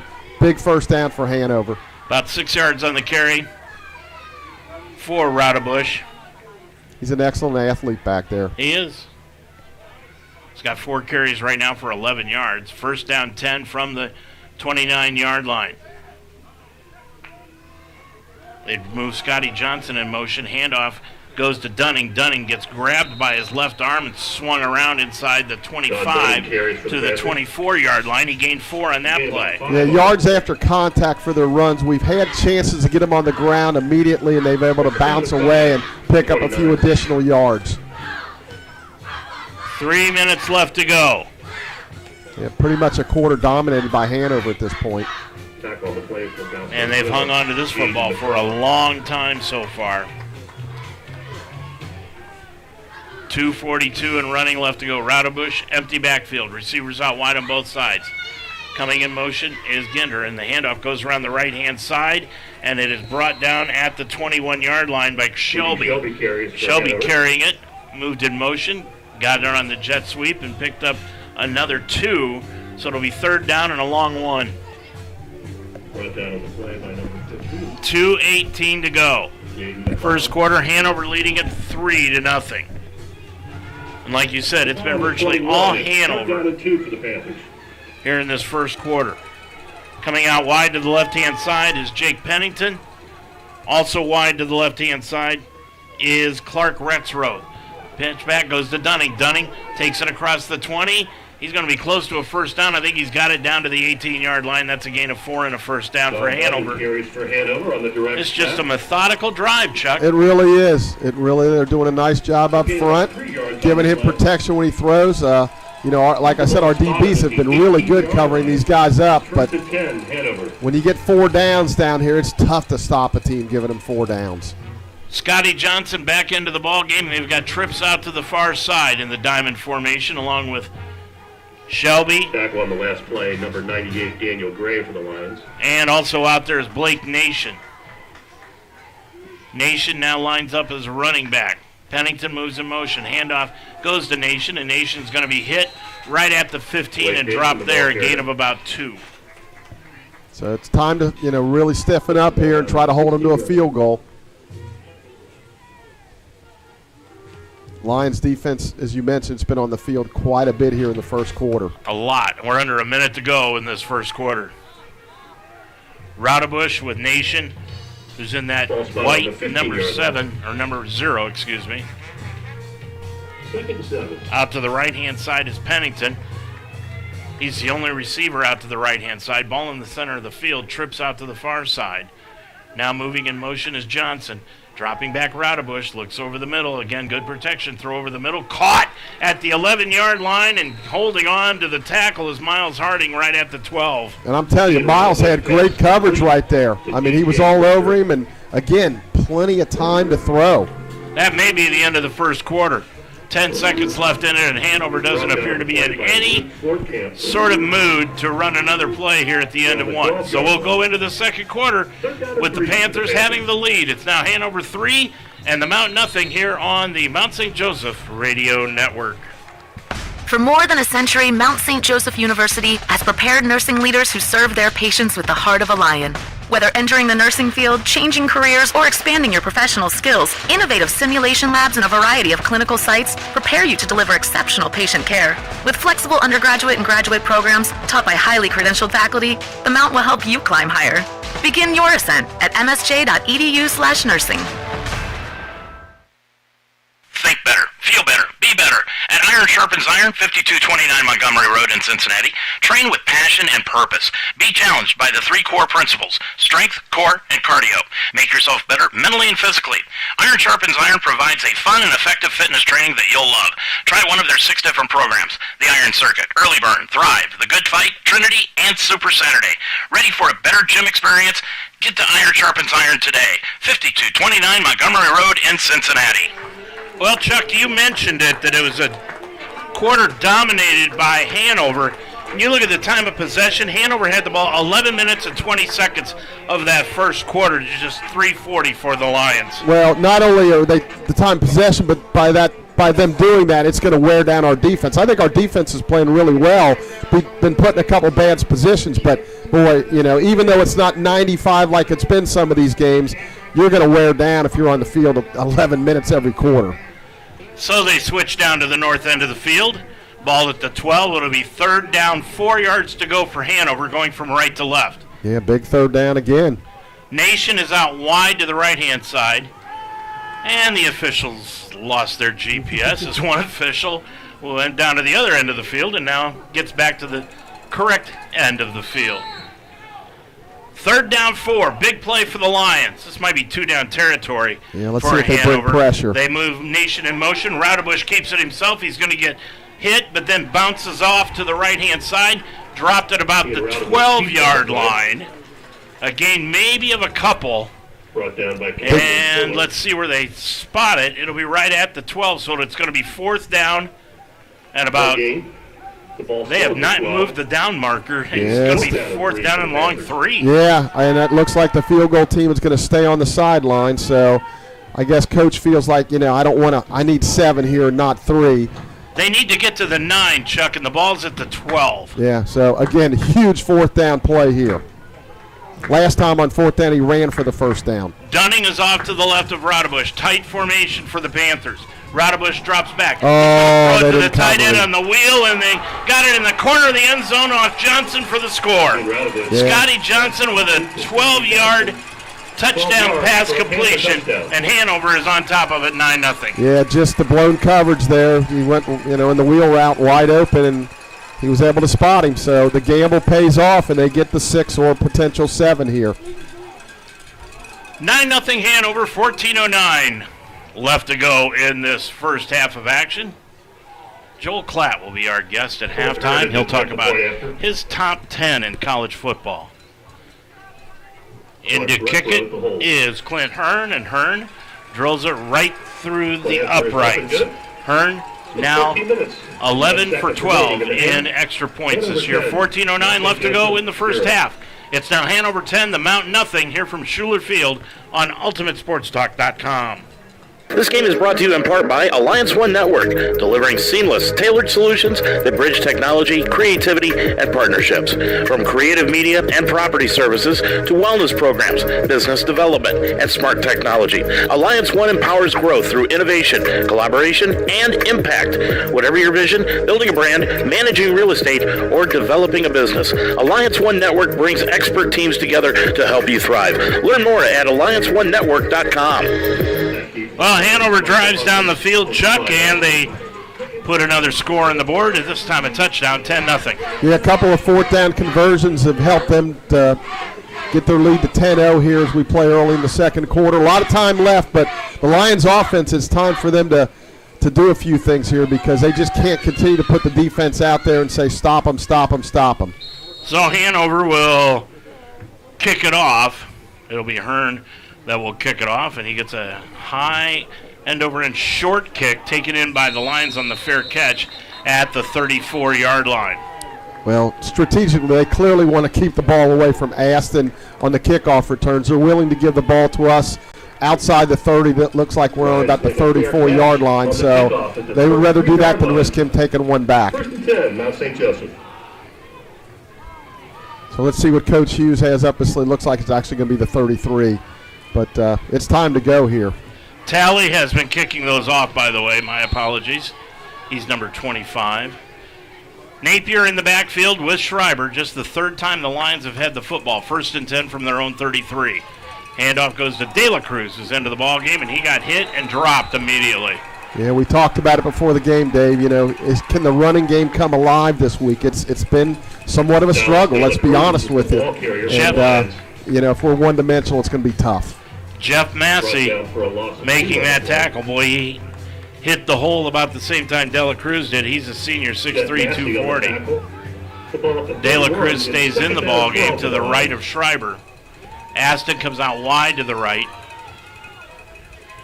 Moving in motion is Keller. Dropping back, Schreiber rolls out to the left. Got plenty of green. He's going to tuck it under and kick it out of bounds at the 35, and there's a late hit. Boy, that's a break for the Lions because it was going to be about 3rd and about 8.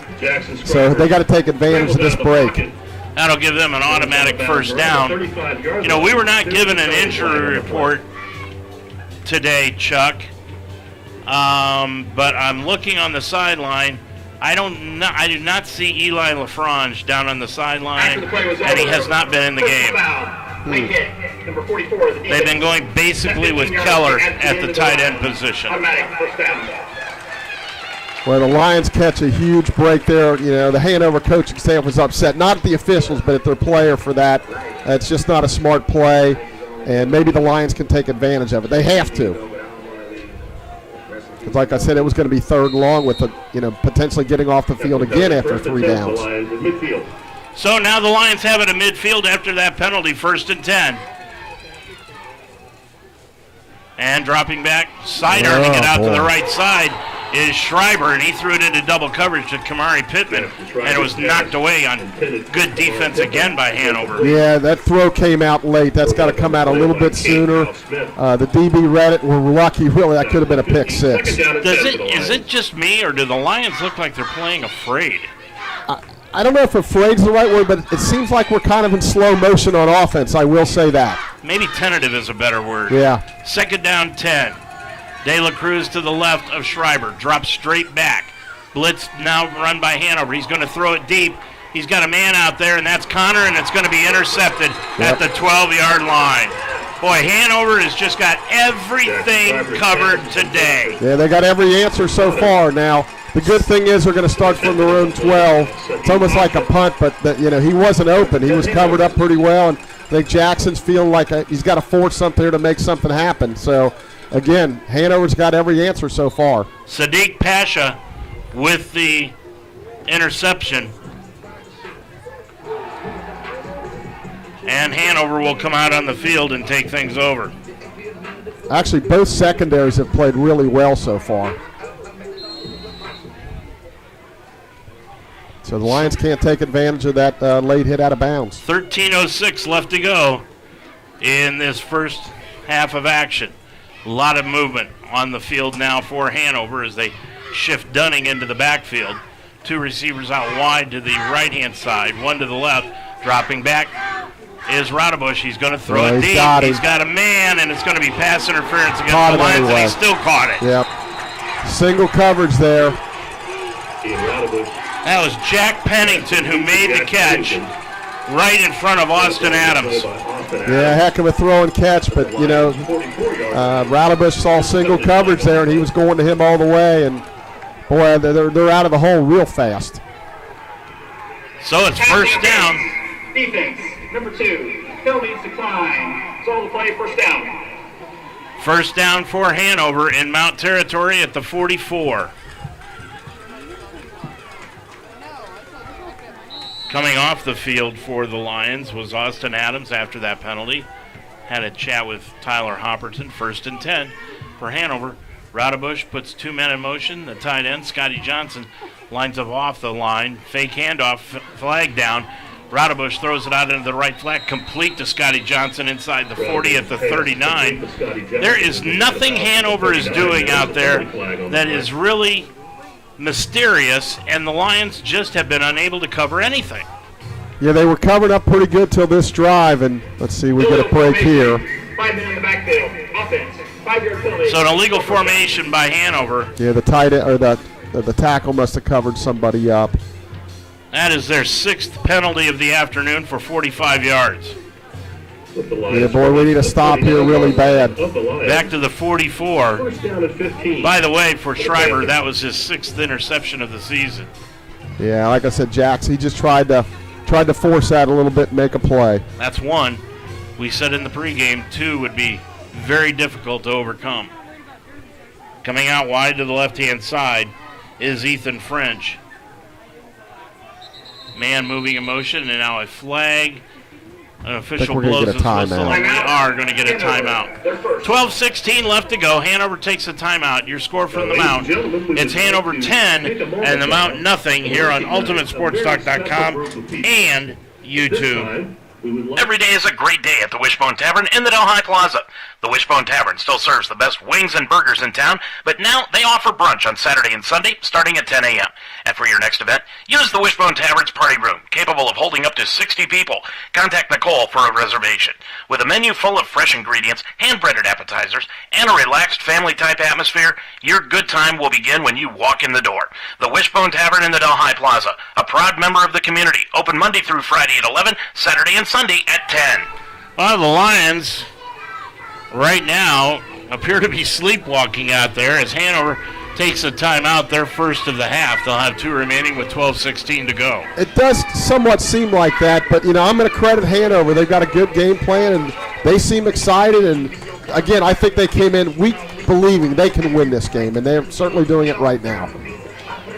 Coming out wide to the left-hand side for Hanover's Pennington. Spencer Jones is into the ball game. Now he moves in motion to the far side from the slot, lines up tight end right off the line. First down 15, dropping back Rodebush. Heavy rush, throws over the middle. It's complete on the play to the tight end, Scotty Johnson, inside the 30 and out of bounds at the 26-yard line. Well, Dave, just as I was complimenting our secondary now, they've completed 3 or 4 big plays in a row. So it's 1st and 10, ball at the 27 of the Mount. Rodebush, handoff up the middle, goes to Dunning, and Dunning takes it inside the 25, and he's going to be dropped at the 23. A little more activity now by the Lions defense. That last snap before this one, Lions got good pressure on Rodebush for the first time. Yeah, Carter Lindemann in on that tackle. 2nd down 5, handoff goes to Dunning. Dunning off right tackle, inside the 20 to the 19-yard line, gain of 4. And now it's make it 3rd down and 2. Yeah, again, just our defense has been on the field almost the whole half. It's just tough.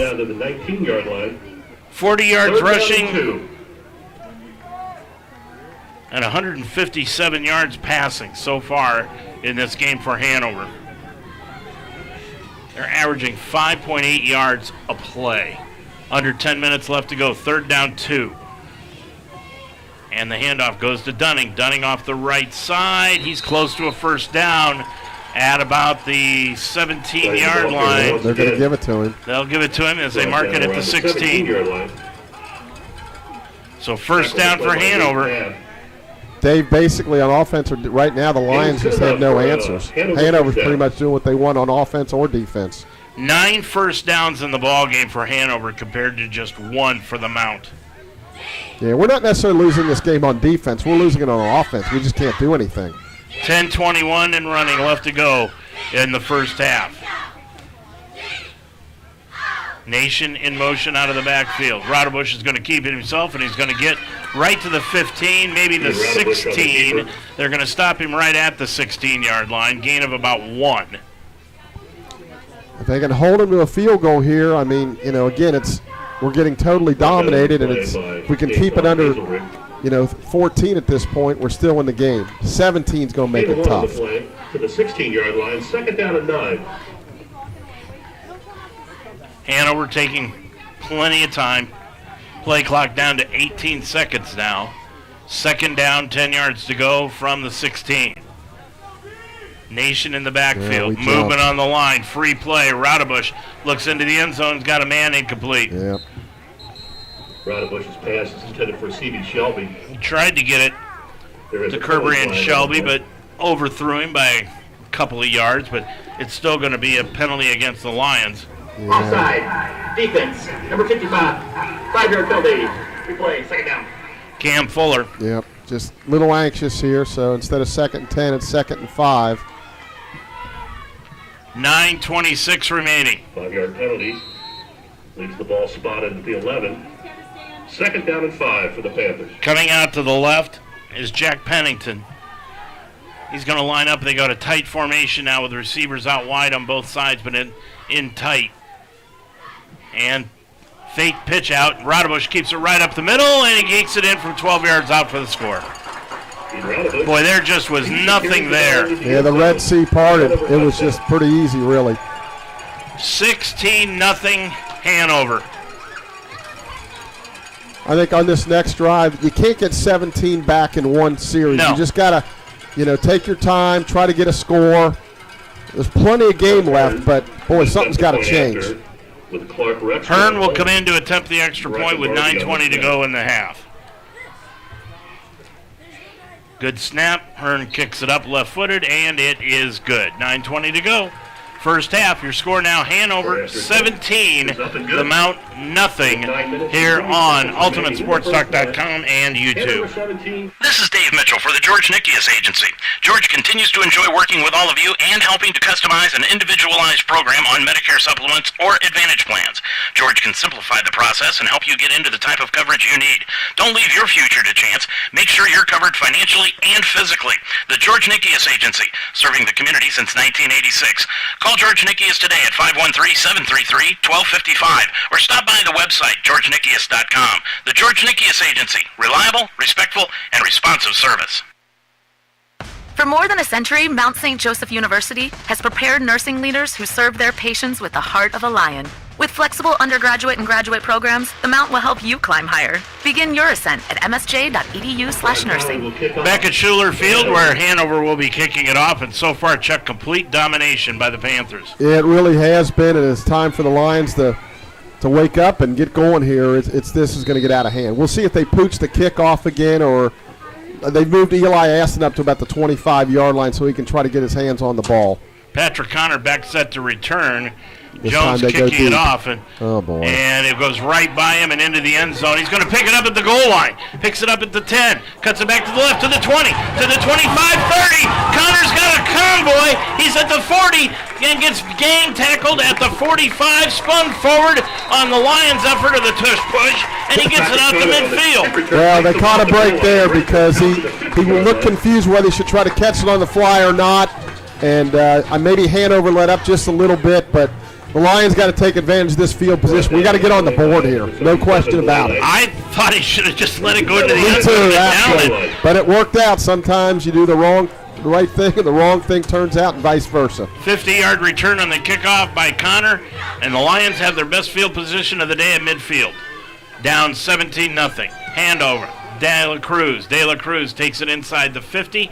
Pushes forward, gets it to the 47-yard line for a gain of 3. Yeah, we talked about how important the running game was going to be, and it just, again, not just today. It's been a struggle pretty much all season. So if they come back, they're probably going to have to do it on the arm of Jackson Schreiber. Second down after a gain of about 3, make it 7. It's a long 7, 8:45 remaining. First half. Schreiber takes the snap, spins it in his hands, flips it out to the right side, complete to De La Cruz at the 45, puts his head down, got a first down at the 41-yard, about a yard short. About a yard shy. Boy, but he put his head down and gained about 3 extra yards after contact there. Maybe that'll get the Lions going a little bit. Something's got to get this team going. That one or the return by Connor. Third down and a yard. They've had this situation before and ended up running Schreiber around the right end, and he didn't get the first down. 8 minutes left. First half. De La Cruz in the backfield. Third down a yard. Handoff to De La Cruz. Spins forward. He still keeps his feet moving. He's out near the 40. He's really close, but he's short. Well, I thought he had it. He was past the 40 at one point, and then they kept pushing him back. And let's see what they say. Dang, it's almost a whole yard. It is a whole yard. Wow. 41-yard line. That was a terrible spot, Chuck. Well, they're going to have to go for it, and they're probably going to have to throw for it. Just cannot move the Hanover defensive line. So, fourth down, a yard to go from the 41. 7.5 left to go in the first half. Big play for the Lions.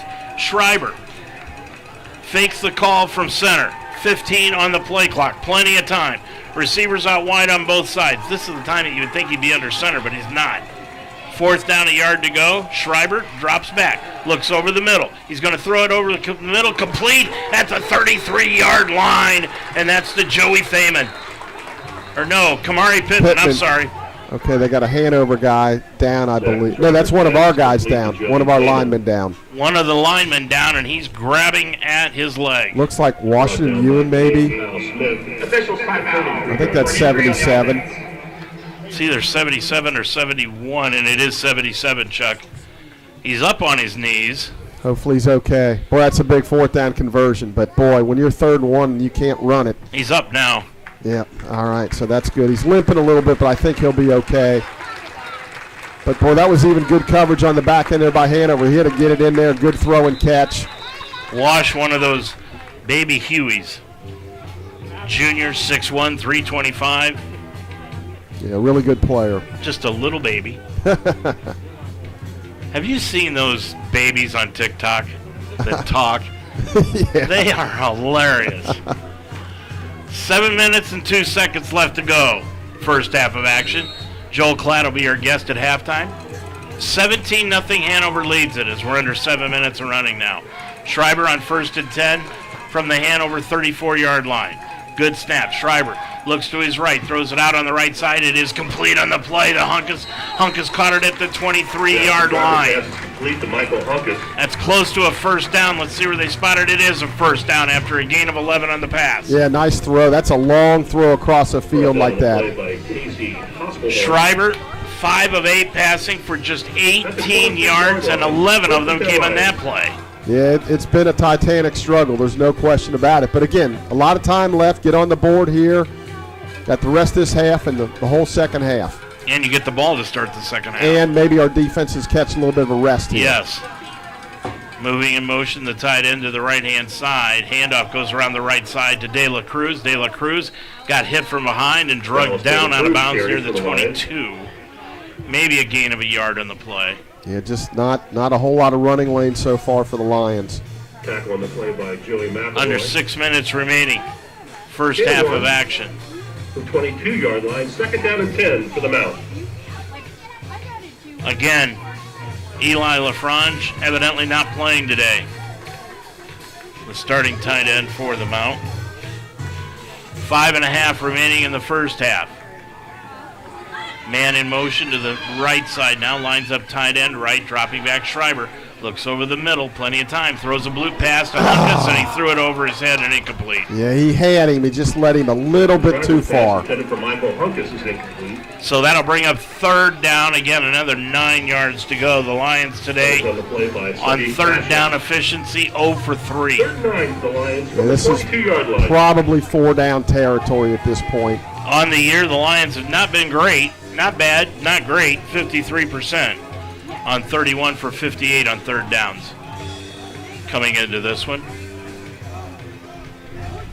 Clock down to 12. They got to get the play in here. I think there's a little discombobulation there offensively to getting the play in, but the Lions now move up to the line on 3rd and 9. De La Cruz to the right of Schreiber, looks to his left after the snap, throw over the middle. Got a man, it's complete. That's Eli Aston at the 11-yard line. He's got a first down at the 12. Yeah, Hanover just rushed 3 trying to play coverage, but Eli with an in route and Jackson able to hit him on the run there. Big first down right there. 5 minutes to go. First half. Lions on the move. They can get a first down without scoring. The ball at the 12. Now you got to finish the drive. Under 5 left, 4:50. Schreiber again with De La Cruz to the left-hand side of it. Now he moves out of the backfield, empty backfield. Dropping back Schreiber, heavy rush. He's going to get hit as he throws, and it's almost intercepted. Wow, he was just trying to throw it away to avoid the sack, and boy, that was almost picked off. Pass was incomplete, but almost intercepted by Hanover's Keaton Burcham-Jones. From Seymour, Indiana, Brownstown Central, a sophomore playing that defensive tackle position. Clock stops, 4:39 remaining in the half. Play clock down to 20, still plenty of time. Lions with 3 timeouts left, 2nd down 10 from the 12. Schreiber puts De La Cruz skipping out to the left-hand side. Throws over the middle again. Complete to Eli Aston, and he took a pop from the free safety, Brian Wall, at the 6-yard line, but he held on to the football, and he's up and now down in the catcher's position, trying to catch his breath. That's a gain of 6. What do they say? If you're going to get a hit, you might as well catch it anyway. That's right, and he did. He did. He's struggling a little bit right here. Into the ball game now for the Lions is the tight end, Dylan Novak. He's number 17. We're going to line up Eli in the backfield here. Aston in the backfield, moving in motion, Connor to the far side. Novak tight end right, dropping back. He's got throw it. out in the middle, and it is complete on the right side. Aston skips into the end zone for the score. That was a must. That was a big game-saving drive by the Lions. Yeah, it sure was, Dave. Now they got a little bit of belief. Going to have to come out and hold them, but a game being totally dominated by Hanover with a chance to make this extra point to only be down 10, you got to feel relatively good about it. 3:51 remaining. Lions now have cut it to 17-6. And all these extra points, and they're important. Rushing back into the ball game on this extra point attempt, Washington Ewan, so he appears to be okay. 3:51 to go. Good snap. Hold is down, kick is up, and by Spencer, it is good. 3:51 to go. First half, and now we've got a scuffle on the field after that kick. I don't see any flags down, but there was a scuffle, and we'll check on that when we come back. Your score, it's now Hanover 17, the Mount 7, here on UltimateSportsTalk.com and YouTube. For more than a century, Mount St. Joseph University has prepared nursing leaders who serve their patients with the heart of a lion. With flexible undergraduate and graduate programs, the Mount will help you climb higher. Begin your ascent at msj.edu/nursing. Repairing a sewer line in your front yard can be costly and unsightly. Say goodbye to excavations and unsightly nuances in your front yard by calling Neiman Plumbing for all your sewer repair needs. Neiman Plumbing can repair your sewer line by using their trenchless, no-dig sewer repair. Say goodbye to having to repair your lawn. Neiman's trenchless sewer repair involves installing a liner inside the sewer line to prevent future backups. Call Neiman Plumbing, 513-851-5588 for your trenchless, no-dig sewer estimate, or visit them online, NeimanPlumbing.com. Chuck, a must drive and score by the Lions. Yeah, we talked a little bit off air. No matter how bad it's been so far, it's a 10-point game. So they're still right in it. Big series now on defense to try to hold them off here at the end of the half. Spencer will kick it off. It's a low line drive kick. That'll be taken in by Rex Rote at the 5 to the 10, 15, 20, cuts to the right-hand side. He's got it at the 30, has a line, and he's going to be run out of bounds near midfield, just outside the 45-yard line. Boy, big return by Rex Rote out to the 47. Well, you know, as good as our special teams have been this year, I can't tell you how many times I've said, hey, we're keeping them inside the 25. I've said that multiple times in these multiple games, but today it's let us down. They're getting great field position. Just a tough ask for your defense when they're starting out almost at midfield. Lions right now need a 3 and out. They've in the worst way. 3 timeouts plus the 2-minute timeout. Grinter comes out wide to the left-hand side. He actually went too far forward and has to back up a couple of steps. Now moving in motion out of the backfield is Shelby. And the snap is taken by Rodebush. Rodebush, no rush. Throws over the middle, complete on the play. That's to Shelby. And Shelby's got it in Mount territory, and he'll be down right at the 37-yard line. Well, if there's been a weakness pass defense this year, it's that pass right over the middle. I mean, there should be a bunch of guys there, and you're just wide open. No other way around it. 3:20 left to go in this first half. Dave Mitchell, Chuck Murray with you. Joel Klatt will be our halftime guest from Fox Sports, college football analyst. 1st and 10 for Hanover. They move Johnson in motion, and the handoff goes off the left-hand side to Nation, and Nation's going to get hit right at the 40 and drop there after a 2-yard loss. Yeah. Good defense that time by the Lions. Yeah, Luke Paff in on the tackle. So they're behind the chain, 2nd and 11. Yep. And they're looking at 2:45, so this is a big series right here. 2nd down, call it 12 yards to go, right at the 40-yard line, 2:35 remaining. And I know Hanover's doing everything they can to try to keep the ball at least almost for the rest of the half if they can. Rodebush taking his time, play clock down to 10. He'll move a man in motion. toward the line, and that is Pennington. He throws it deep into the end zone and tried to get it to Shelby, incomplete. Overthrew his head, and Jalen White had coverage. Yeah, real good coverage there by Jalen. Step for step with him. Now we're 3rd and 11. This is huge, Dave. Well, what do you do if you're Hanover? Do you force the Lions to take a timeout before the 2-minute warning and run the ball? Do you take an opportunity of throwing an incompletion and stopping the clock? Yeah, I think they're going to throw it, try to get a first down, because even if it's incomplete, you punt it, and it's going to be 2-minute timeout anyway. So I expect them to go with a pass here. 3rd down and a short 12 along 11. Ball right at the 40-yard line. Receivers out wide on both sides. Nation moves out of the backfield. Empty backfield now. Dropping back. Roudabush steps up into the pocket. Looks upfield. Can't find anyone. Now throws it up the field to right side, and it is incomplete. Boy, they really wanted pass interference.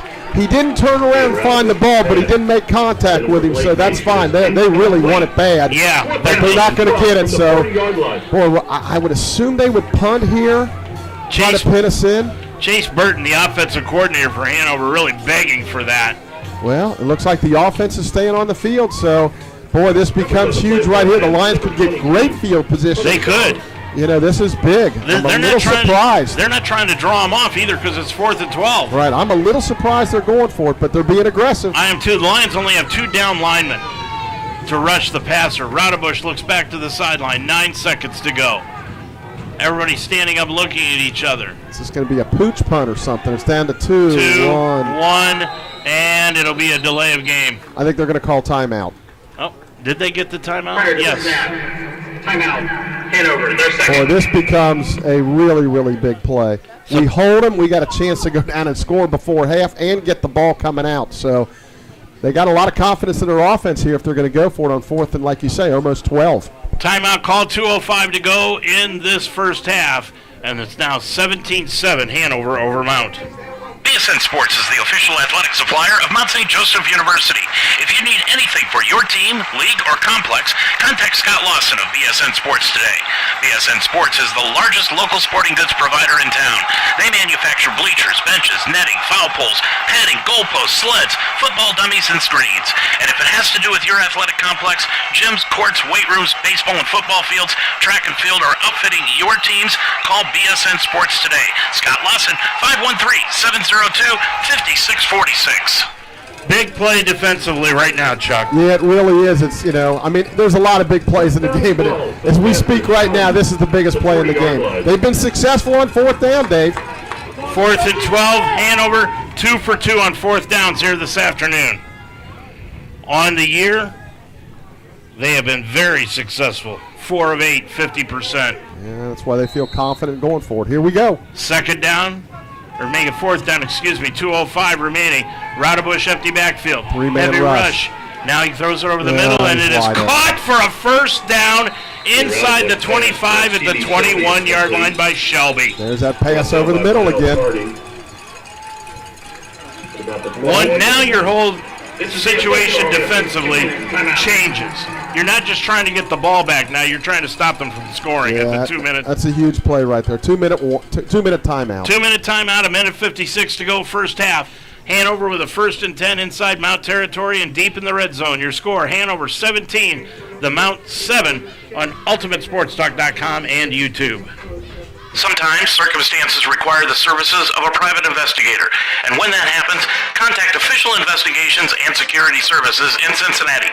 They specialize in surveillance, insurance fraud investigations, workers' comp, witness location and protection, accident reconstruction, and stolen auto and construction equipment. Official Investigations and Security Services also provides mobile notary services throughout the tri-state area. So for your needs, call the best. Courtesy, professionalism, experience, and results. Official Investigations and Security Services at 844-263-3424. Where are you headed? Where would you like to go? New heights, right? That's why you're going to college in the first place. At Mount St. Joseph University, we integrate academic excellence, real-world experience, and individual attention so that you can go further than you ever thought possible. In fact, over 96% of our graduates over the past 3 years were employed or pursuing graduate studies within 6 months of graduation. Are you ready to climb higher? Begin your ascent at msj.edu. After the 2-minute timeout, Hanover takes it over at the 20-yard line, 1st and 10. Roudabush rolls out to the right. The wheel route looks is into wide the open. left end of the end zone, and it is complete. Touchdown by Nation. Yep, the wheel route, you could just see it. He was wide open. They just let him go. And, boy, you got to give Coach Theobald and Hanover a lot of credit. He's got confidence. His guys, they're 3 for 3 on 4th down. And they, answered the Lions' score here and regained the momentum back right before half. 23-7 now. Clark Rex Road on the hold. Brecken Barbie with the snap. Clint Hearn will attempt the extra point and give them a 17-point lead again. Good snap. And the kick is up, and it is, as they keep us in suspense, good. And now there's a flag down. Offsides against the Lions. Yep. I would think they'll decline it, They probably take it declined on the kickoff. Minute 49 to go. Offside. Defense. Number 1. Penalties decline. Extra points good. First half of action. With the Now, successful conversion, if you're the Mount, you've got 3 timeouts a minute left. 49 remaining in It's the first imperative half. that you go down the 24, field now and Mount get St. Joseph something, 7. I would think, Chuck, and then you've got the ball to open up the second half. Yeah, you could do what the old Bill Belichick, double up, kind of score at the end of the first half and then get it to start the second half. But Hanover's been stingy. We had the nice drive at the last time, but the one thing you don't want to do is go 3 and out and then give them the ball back. It could be 31-7 and a half. So this is kind of a balancing act here. If you get good field position, you're going to go. If not, maybe you're a little bit more conservative. But down 24-7, you probably have to go here. You would think so. You got to try to score something before the half. Hanover's been impressive. They've come in here and really took it to the Lions. Well, to receive from they came out and appeared to be ready to play. And Eli Aston. I think the belief when they probably won that, they lost some close games as we have, but then when they got that win at Alma, they have to say, hey, we can win this game at Mount St. Joe, and so far they're doing it. Hunkus is back set to return along with Connor. And they've got Aston up on the left-hand side, and it's going to be pooched, and that's going to go over the head of the intended return man, and that's Novak. And Novak called for a fair catch and then downed it at the 20-yard line. Yeah, it ended up going over his head. He misjudged it a little bit. So, boy, that's worst-case scenario, getting the ball on the 20-yard line. So we'll see what Coach Hughes and the offense dials up here as we attempt to score here at the end of the half. He's 6'6". How could he Check that at the 20-yard line. 1st and 10, Mount St. Joseph. It's like a rebound. Go up and grab it. Minute 49. All right, here we go if you're the Lions. This is an important drive for them. 3 timeouts left. Ball at the 20. Dropping back is Schreiber. Schreiber bounces into the pocket, now backs up, now steps up into the pocket, looks upfield. He's going to roll out to his right, and he's going to flip it forward and incomplete, out of bounds. Nobody was open for the Lions. Incomplete out of bounds. Now they rushed 3 and dropped 8, which has done quite a bit here. So, again, you're in that you want to score, but, they've got timeouts left and everything. So let's see what the flag is. It's probably holding. It is. They're already looking at Matt Theobald to see what he wants to do. Just with a 3-man rush, able to put pressure on. Offense, number 61. 10-yard penalty. First down. Yeah. I think that's the right move to push us back. So 1st and 20. The 10-yard line. It'll be 1st down and 20 for the Lions. 4 penalties on the afternoon for 25 yards. Hanover 6 penalties, 45 yards. Minute 38 to go. Well, stunning on the front end by the line by Hanover, and now they've chased Schreiber out of the pocket, runs to the left of the 15, 20, and he's going to skip out of bounds at the original line of scrimmage and bring up 3rd down. So we got half of it back. Goes out of bounds at the 20-yard line. So 2nd and 10. It's manageable. Minute 29 to go. Still 3 timeouts remaining. I think at this point it's important. Yeah, we want to score, but it's important not to give the ball back to Hanover. Right. A minute 29 to go here in the second quarter. Schreiber with receivers out wide on both sides. Drops straight back. Looks out to his right. He's going to throw the ball out to the right-hand side and led the intended receiver, that being Kamari Pittman, way too far. Boy, he is fixated on Pittman today. He's throwing that direction a lot. Yeah, he had him. He just let him a little bit too far. I think he catches it, runs for a first down. But again, boy, now it's big. Third and long here. Boy, we got to convert. What is Hanover doing, Chuck, against Aston that's leaving him covered? I think they're just winning the one-on-one battles right now defensively. Third down, 10 yards to go. Ball from the 20. Dropping back Schreiber. Steps up into the pocket, looking downfield. Now rolls out of the pocket, and there's a flag down. And Schreiber's going to get hit at the 10. Fumbled the football, picked up by Hanover. They've got it inside the 5. Yeah, just again another three-man rush, and you know they're dropping 8, and just nobody's open, and rolled out, and probably going to be holding against the line. So the thing that I was worried about the most here may come to fruition here. They've got it at the 4. They will talk things over. Holding. Offense for 50. Penalty 9. Turnover. First down. I would love to see the replay on that, just to see if he was down or if he did cough it up. Yeah, I think he coughed it up. I think he was going into his throwing motion. So again, this is the old Murphy's Law. What could go wrong is going wrong. Boy, the Hanover crowd just to the left of us, they are enjoying this all day and out on the hill. Yeah, it's about 5 years worth of frustration at this point. Minute 11 left to go. Hanover has it inside the 5 of the Mount. Trips out to the far side. They move Johnson in motion, now back to the far side. Rolling out Raudebusch. Raudebusch looks to the right. Now rolls to the left. He's got a lot of room, and he's going to take it in on the score. He got everybody rolling to the left and then cut it back. It goes 4 yards into the 1 minute to go, first half, and it's now 30-7 Hanover.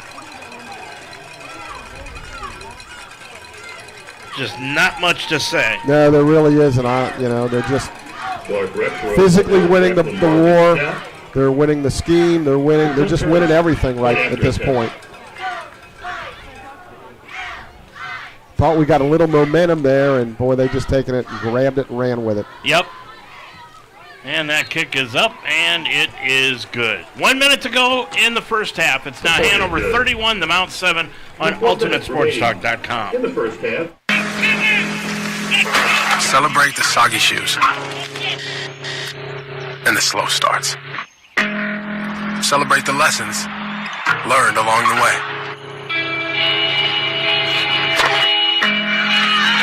These are the wins. Not the shiny nail-biting kind. These are the last a lifetime kind.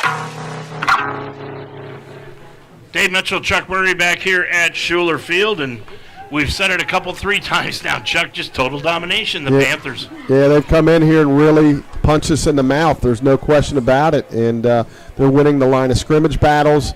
They're pretty much winning everything at this point. So I think, again, at the Lions are down 24.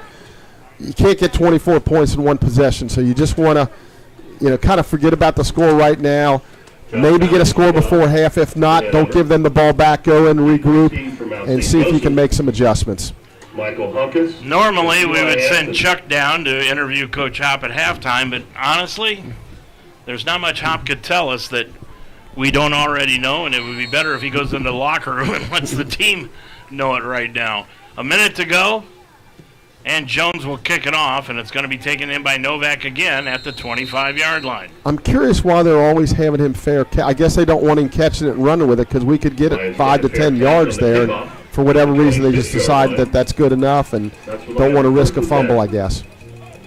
So first down 10. Let's see what Mount's mindset will be heading into this drive. They've got a minute left to go. 3 timeouts remaining. Let's see if Hanover drops 8 again and rushes 3. They've had success with it. You know what? They're sticking with the same defense that they've had in the entire first half. They've been really successful. Yeah. Schreiber, low snap from center, handoff to De La Cruz off the left-hand side. There's nothing there. He'll take it out to about the 27, maybe the 28. They'll mark him at the 27, gain him a couple. They're just going to let the clock run out. I think we're going to kind of wave the white flag here, try to get in and regroup at halftime. tackle on the play was Colt 40 Ross. seconds and running left to go. Schreiber sends Aston out wide to the right on second down 8. Now he's going to drop back to pass. Steps up into the pocket. Throw over the middle, complete on the play to Kamari Pittman at the 40-45, run out of bounds. Outside the 45 to the 47-yard line with 23 seconds left to go. Yeah, good route right there, good throw.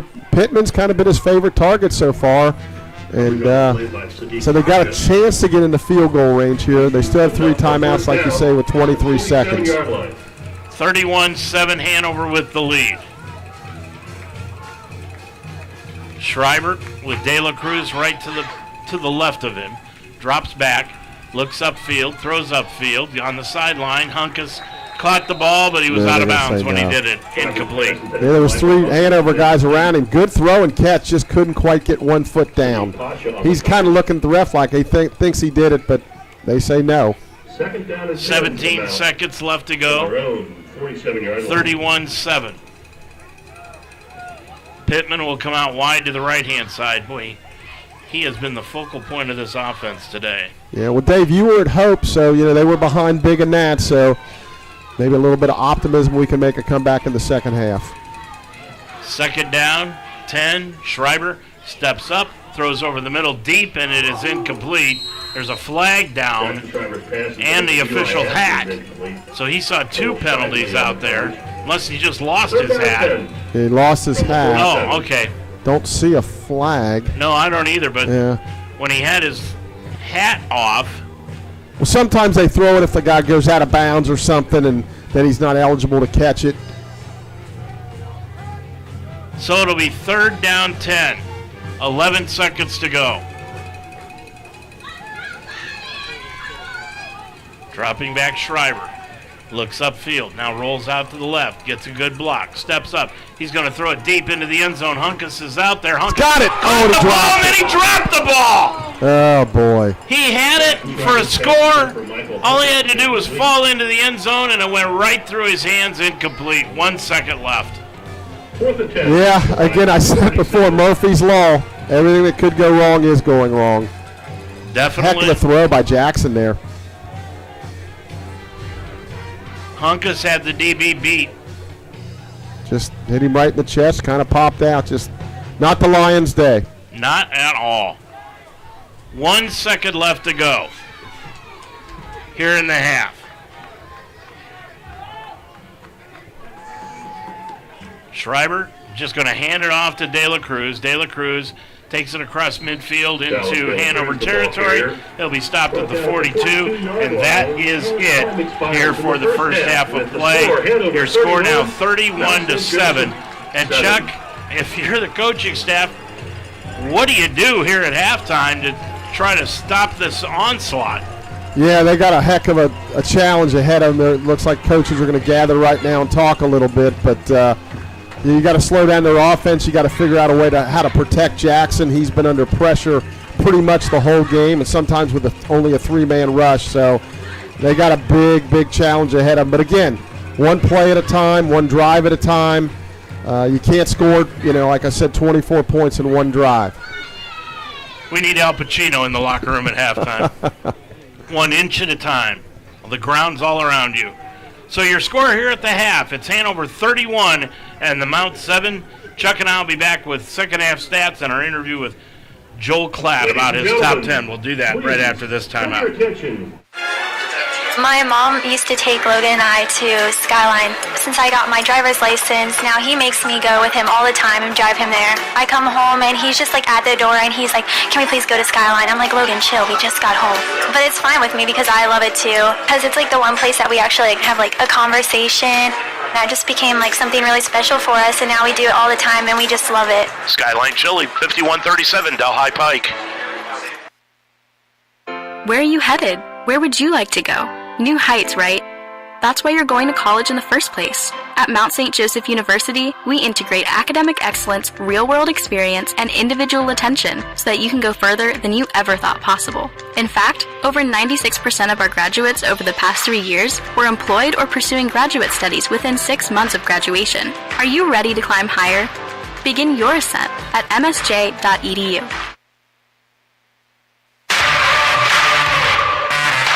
We're there to serve, make sure we're creating a fair atmosphere for both teams, upholding the integrity of the game. I chose to be an official. It's the best decision I've made. In life, things aren't scripted. Games aren't pre-scripted. You know, I got into officiating because my father was an official. Officiating was part of our family life. It wasn't just the game. You get to be outside, you get to experience the game. It's so much more fun. You can get a lot out of it. If you're an athlete, we need people like you and translate those skills to officiating. To help me become not only a better official, but a better person. It happens in every town, in every game. We never have a perfect game, but the rewards always outweigh the negativities. And it's just been wonderful. Welcome back to Schuler Field on this bright, sunshiny Saturday afternoon. I'm Dave Mitchell, and we are at halftime of this afternoon's ball game between the Hanover Panthers and the Mount St. Joseph Lions. The top 25 college football rankings came out earlier this week, and Fox College football sports analyst Joel Klett had an opportunity to take a look at his top 10 of the top 25, and it ends with the Ohio State Buckeyes. Let's go. Top 10. My top 10. As we get into October. At number 10, I'm going to go with Oklahoma. Now, remember last week I did not have Oklahoma in there. I thought the Mateer injury was going to be really difficult for them to overcome, and it might still be when they face a good opponent. They beat Kent State. Here's what I do know is I do think that defense is pretty real. The defensive line is pretty real, and that's going to give them a chance even if Mateer is not on the field and even if Mateer is not totally healthy moving forward. It brings me back to that comment. Brent Venables was asked, why are you going back to calling the defense? And he's like, because I'm good at it. It's like, yep, you sure are. They're 1 or 2 in the country in a lot of categories. Them and Ohio State, right up there at the top of the sport. Not expected to have Mateer back for Texas, but listen, Chipotle rumor. I'm rooting for it, want to see him on the field, and I want to see the Chipotle rumor actually come to fruition. At number 9 for me is Georgia. They beat Kentucky 35-14, handled their business, did everything that they needed to do. We know that Georgia has some flaws. There's no doubt.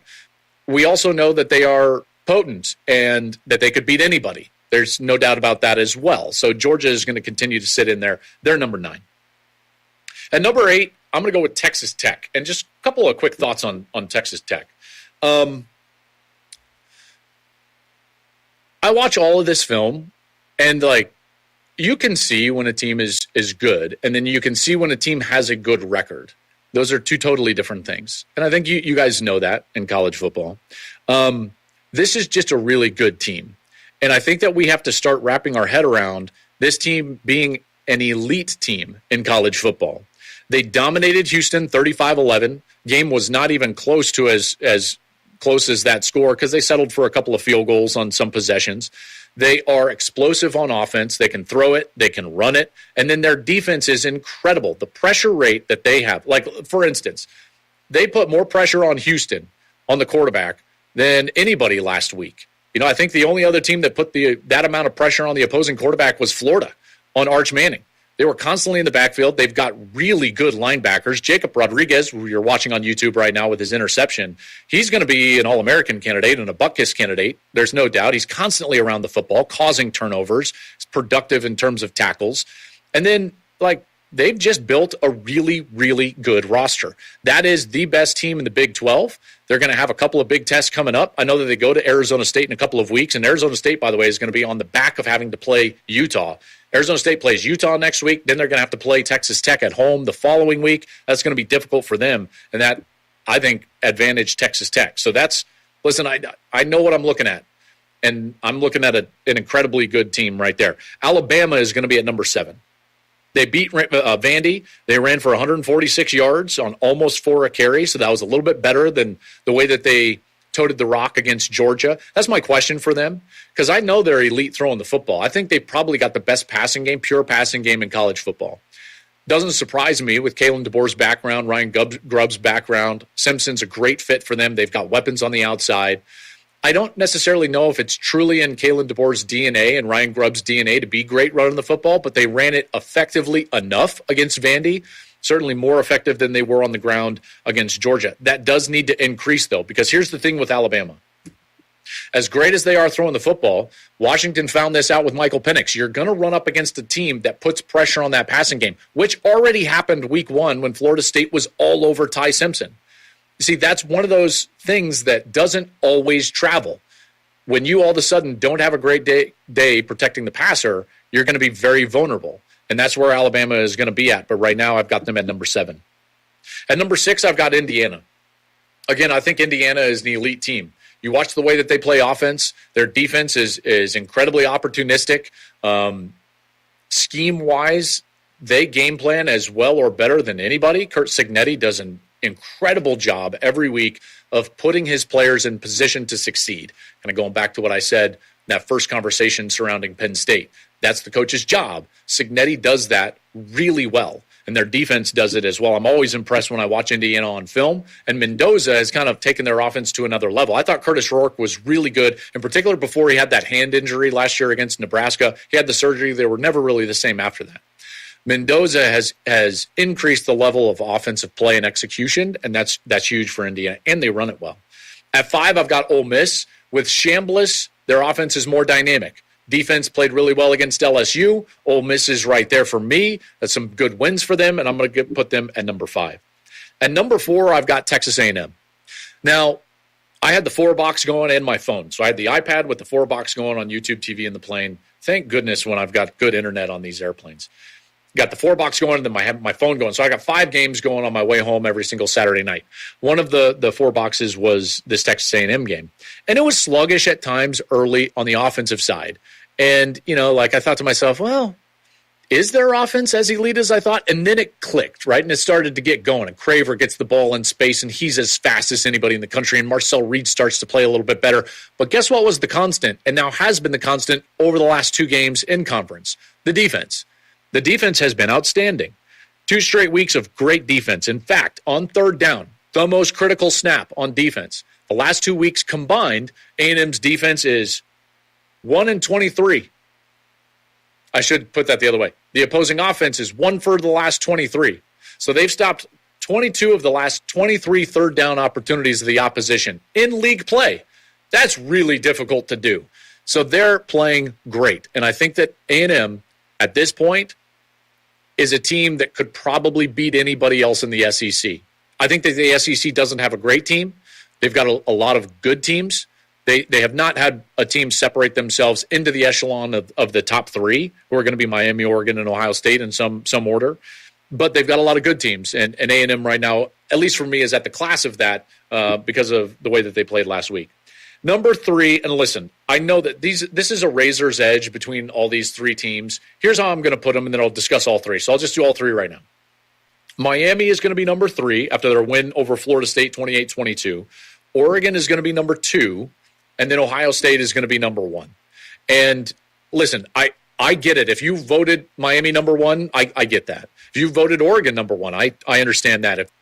If you voted Ohio State number 1, I get it, and I support it. Number 2 was Oregon, like I said. So, again, I really like Miami. I really do.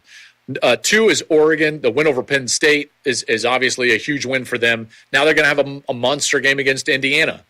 But my number 1 team is going to be Ohio State. And so with Ohio State at number 1, that was also one of the games I had on in the 4-box on Saturday night. They just dismantled Minnesota. It's not very close. And here's the bottom line for me. They are the team that has not shown a real weakness in any game. And that's why they're number 1. They are suffocatingly good because they have answers. If you take away their deep passing game, they'll throw it short. If you take away their short passing game, they'll run it. They've got the best offensive player in the country in Jeremiah Smith. If you take him away, Carnell Tate is probably a first-round draft pick on the other side. Tate was incredible. 9 catches, 183, and a touchdown against Minnesota. Hey, that's a pretty good number, too. Hey, by the way, if you single cover Jeremiah Smith at any point, whether it's in the regular spot on the field or in the red zone, they just throw it to him and he makes a play, whether it's a touchdown or not. They can run it with fast backs that are getting better every single game, namely their freshman Bo Jackson, who's right up there in some of the efficiency numbers, average yards per carry, things of that nature. Oh, and hey, by the way, they've got a 5-star quarterback that's starting to look like a 5-star quarterback. The most accurate passer in college football at 80%. He's in the top 5 in passer efficiency. He's only thrown the 2 picks, and they happened a few weeks ago. He's really good. So Ohio State's number 1.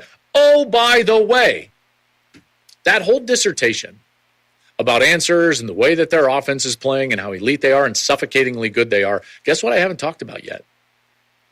The single best unit in college football. The Ohio State defense is the elite unit in the sport. Period.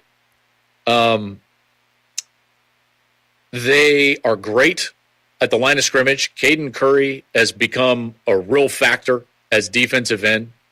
They have the best tandem linebackers in the country in Sonny Styles and Arvell Reese.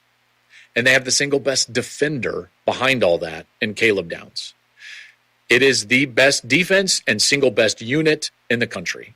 And here's what's scary about that, is that a lot of these guys are really smart players, and Matt Patricia has taken them to another level. I can't believe I'm about to say this because they were number one in the country. They won the national championship, and they were the best defense in the country a year ago. Ohio State's defense is better this year. Ohio State is taking on Illinois today, and we'll take a look at all the scores going on in top 25 college football when we come back, and also the Heartland Conference. We'll do that when Chuck and I return right after this timeout. Alliance One Network is proud to support Mount St. Joseph Athletics and our Cincinnati community. At Alliance One, we deliver seamless, tailored solutions that bridge technology, creativity, and partnerships, helping businesses grow, adapt, and thrive in a complex world. We're a dynamic service network connecting industries, communities, and individuals through purpose-driven solutions, from creative media and property services to wellness programs, business development, and smart technology. Alliance One empowers growth through innovation, collaboration, and impact. Whether you're building a brand, managing real estate, enhancing your home, or developing a business, Alliance One Network brings expert teams together to help you succeed. Visit AllianceOneNetwork.com and discover how we turn partnerships into possibilities. Passion's love. Passion is love for what you do. Because I think when you face challenges, it comes down to how much you want it and how much you love it. Passion is what keeps you going forward. Seeing so many people that were like-minded and so hardworking in their sport and academics, being surrounded by like-minded people makes you want to be more passionate. I think it pushes you to a different level that maybe you didn't think you had. You can do the best of both worlds and love all of it. LIT Wellness Solutions uses a proven weight and health management approach that promotes a healthier relationship with food while improving overall well-being. Visit us today at www.litwellnesssolutions.com to see if you can take advantage of the nutrition counseling you desire using your insurance with little to no out-of-pocket copay. Let us help you ignite the change within. Visit us today at www.litwellnesssolutions.com. Dave Mitchell and Chuck Murray right back here at Schuler Field. And it's at this point in time, Chuck, that you and I would probably sit down and discuss what's happened in the first half and go over stats. But realistically, I mean, when you look at these stats, it just tells the same old story that Hanover is just completely obliterating the Lions in this game. Yeah. Coming in, I felt like, it was going to be a tough game. Hanover's really improved, and they've cut the gap here in the last couple of years. I didn't expect to see 31-7 at half, but it is what it is. So if you're the Lions, you have to go back and say, okay, as I mentioned in the first half, you're not going to score 24 points in one possession. So you got to just go back, run your plays, try to get down. You get the ball first, try to score a touchdown, and then just kind of go from there. Defensively, there definitely has to be some adjustments there. So we'll see if the Lions end up bringing more pressure or what Coach Thompson decides to do. But, for a while there we were playing pretty well defensively, but the last couple of drives they just kind of went right through us, like knife through butter. Well, let's take a look at what's happening in the Division I college football schedule here this afternoon. And Alabama right now is leading over Mizzou 20-17. Can anybody tell me what Alabama team is the Alabama team? One week they look good, the next week they look like... Yeah, well, I know Missouri is ranked, and it's in Missouri, and they got a really good running back. So, the SEC is really, really deep. So you go on the road in that league, it's tough anywhere you go. I remember Nick Saban a couple years ago said the only tough place that wasn't tough in the league was Vanderbilt, and then Vanderbilt beat them last year. So yeah. I guess now every place is tough to play, but it is. Ohio State, number one in the land. They're leading Illinois 27-10. with about 13 minutes to go in the ball game. Washington State over Mississippi 14-10, And Florida State and Pitt, well, they are all knotted up, Chuck, at 24 apiece in that game. That one is a barn burner with about 11 minutes to go. A little surprised at the Washington State Ole Miss score, too. 14-10. That game's being played at Ole Miss, and Ole Miss is ranked high, and another SEC, kind of out of conference, maybe not as excited to play and get up for this game, but they're in a battle. They really are in a battle. And, Rose-Hulman was playing at Franklin earlier today. That game kicked off at 1:30, and we're going to try to get those scores for you here this afternoon. But this one here at halftime is 31-7. The Lions are on top, or on the bottom of the scoreboard on this one, by 24 points. They've got the ball to start the second half, Chuck, and I think it's imperative that they get a touchdown on this first drive. Yeah, there's no question. If they want to get back in this game, and you got another half to go, so you're clearly not going to give up, but you have to come out with maybe a little bit of a different plan. But again, whatever it takes to go down and score a touchdown to put maybe a little bit of pressure on Hanover, thinking like, oh my God, we had a big lead. It's still big, but they're cutting into it, and but they call that scoreboard pressure. So at this point, there is no scoreboard pressure because, as you said, the score's 31-7. Bluffton right now is leading Anderson at the half, 28-0, Chuck. And that's the Lions' opponent next week up there. Yeah, that's interesting because, again, at times we struggled with Anderson last week. So, it's not going to get any easier for the Lions here. And then they play Franklin at home, and, everybody gets up for the mount, three-time defending champions. So, they're going to be ready for us next week. Absolutely. And then switching over to see what's happening with Franklin in their game against Rose-Hulman this afternoon, because Franklin's coming up in a couple of weeks, and right now it is Franklin in that game leading 21-7 over Rose-Hulman there in the third quarter. Yeah, again, we talked a little bit about, Franklin's improved. They did beat Muskegum on the road last week by a point. We won up there by, I think, 6. And then you've got Rose-Hulman looking at 0-6, which is, I would have never thought I'd say that.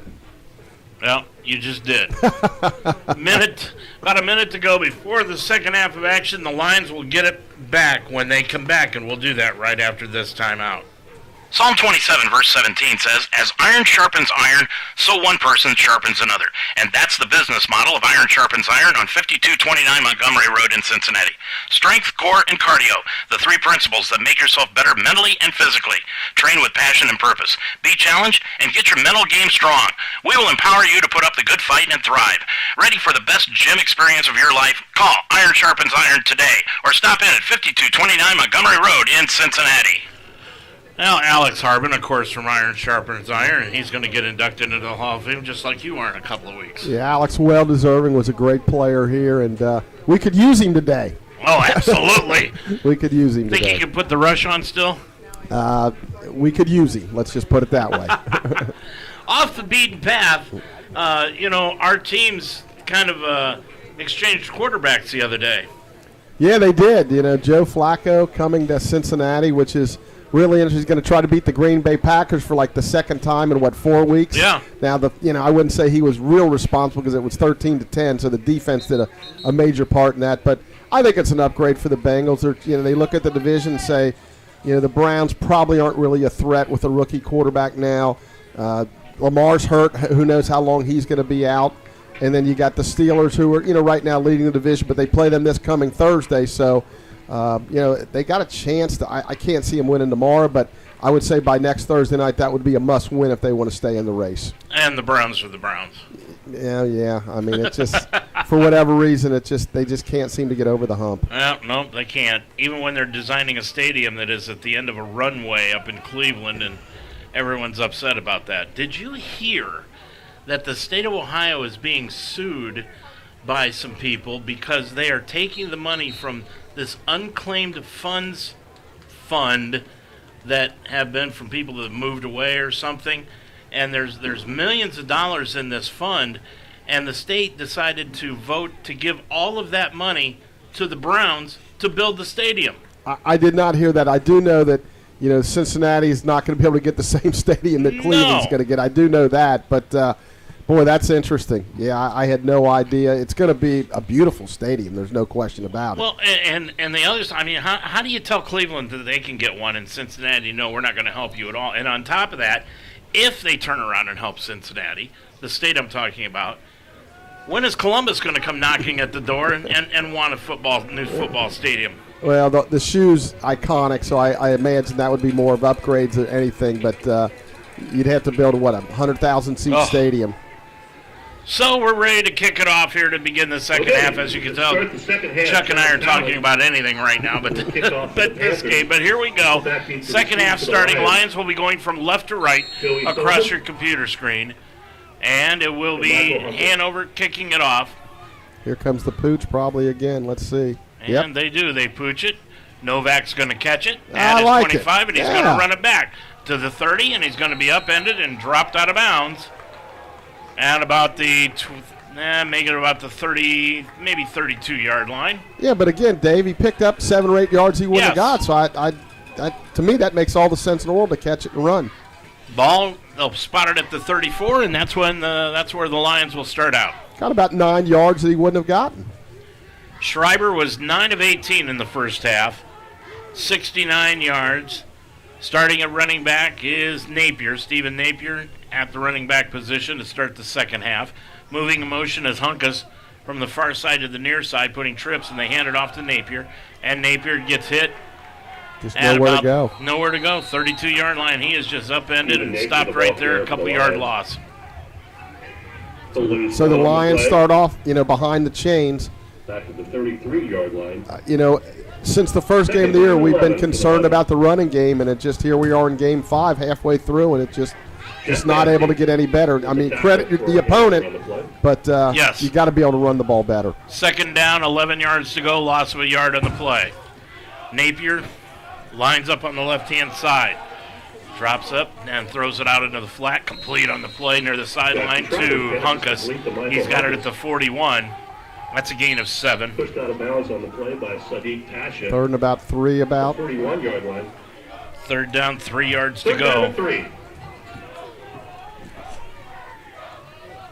Lions have any hope of this thing, they've got to take this ball down and score. I would agree with that. Third down 3, yes. Third down 3, Napier moves in motion out of the backfield, empty backfield. Schreiber throws out to the flat, complete on the play on the left-hand side to Connor. And Connor caught it. He's got a first down, gain of 5 out to the 47-yard line. Yeah, a must-needed first down there. Move the chains and try to, as Hank Stram would say, matriculate the ball down the field. Ohio State, by the way, 34-10 now in the fourth quarter. First down 10 for the Lions at the 47 in their own territory. Receivers out wide on both sides. Hunkus out wide to the left. Dropping back is Schreiber. Throws it out to the side, and he's got Hunkus, and Hunkus caught it for a first down at the 41-yard line in Hanover territory. 12-yard completion. Yeah, well-thrown ball. Throwing it across the field on an out pattern. 2 guys over there for Hanover, but well-thrown, well-caught. First down Lions. I know it's just the first 5 or 6 plays, Chuck, but right now the offense looks totally different than it did. Yeah, you wonder if Hanover's going to maybe play a little bit softer with the big lead. First down, 10 yards to go at the Hanover 41-yard line. Still can't seem to run the ball, though. No. That is a big, big problem. First down, 10. And the handoff goes to Napier. Napier right up the middle, skips to the left, across the 40, down to the 37-yard line. Here from Mount St. Joseph. That's a gain of about 3, maybe 4. Yeah, okay, 2nd and 7, manageable. Lions going hurry up, Dave. They've got him at the 38-yard line, so gain just about 3. Dropping back is Schreiber. Pump fakes, now throws it deep into the right corner of the end zone, going for Aston, and Aston got hit, double covered, incomplete, overthrew it. Yeah, really good coverage there by Hanover. Really try to he wants to trust Aston to make the play, but double coverage probably wasn't the right throw. So we're 3rd and long. 12:19 to go. The Hanover DBs were celebrating there. I'm not quite sure that he overthrew him. Well, maybe that Aston didn't make some kind of circus catch against them, because he's done that this year quite a few times. A few. 3rd down and 7. 3rd down, 7 yards to go. Ball at the 38-yard line of Hanover. Lions in the first half on 3rd down. They were 3 of 8. Dropping back Schreiber. Looks upfield. He's going to run past. Now shovel pass out front to Napier. Napier put his head down. Got knocked down right at the 30. Should have got it, yeah. He's close to the first down, and I think he did get it. You're right, Chuck. Yeah, again, pressure by Hanover with a three-man rush. Going to go hurry up again here. Gain of about 7 on the play and a first down for the Lions. At the 30-yard line, 1st and 10. Dropping back Schreiber. Gets away from a heavy rush. He's open. Spins, throws wide open. Right open in the middle. That's Thame and Pittman goes in for the score. He was wide open, as you said, Chuck. Nobody within 5-10 yards of him. Yeah, Schreiber felt pressure, rolled to his left. You know, not an easy throw back against your body, but he was wide open. He walked right into the end zone. So the Lions, they did what they needed to do. 11:47 left to go. Not sure I wouldn't go for 2 here. Well, it's interesting because the math would say you do to make it 15 and then 23 and then potential tie. But I guess Coach Hopperton wants to play it safe and take the point and just move with all the momentum and with a lot of time to go. They do get it through the uprights. 11:47 left to go. Third quarter, time for defense. Your score now, Hanover 31, the Mount 13 here on UltimateSportsTalk.com and YouTube. BSN Sports is the official athletic supplier of Mount St. Joseph University. If you need anything for your team, league, or complex, contact Scott Lawson of BSN Sports today. BSN Sports is the largest local sporting goods provider in town. They manufacture bleachers, benches, netting, foul poles, padding, goalposts, sleds, football dummies, and screens. And if it has to do with your athletic complex, gyms, courts, weight rooms, baseball and football fields, track and field, or outfitting your teams, call BSN Sports today. Scott Lawson, 513-702-5646. The George Nikias Agency is a full-service company that offers auto, home, life, and commercial insurance needs. George is an independent insurance agent, which means he can customize your personal insurance needs according to the carrier that best represents you. By having access to many companies, George is able to help your family achieve what many agencies cannot. That's multi-policy, multi-car, paid in full, and over 55 discounts. The George Nikias Agency, serving the community since 1986. Call George today at 513-733-1255. Kamari Pittman with his second touchdown of the season. And the Lions have drawn closer at 31-14. They'll kick it off.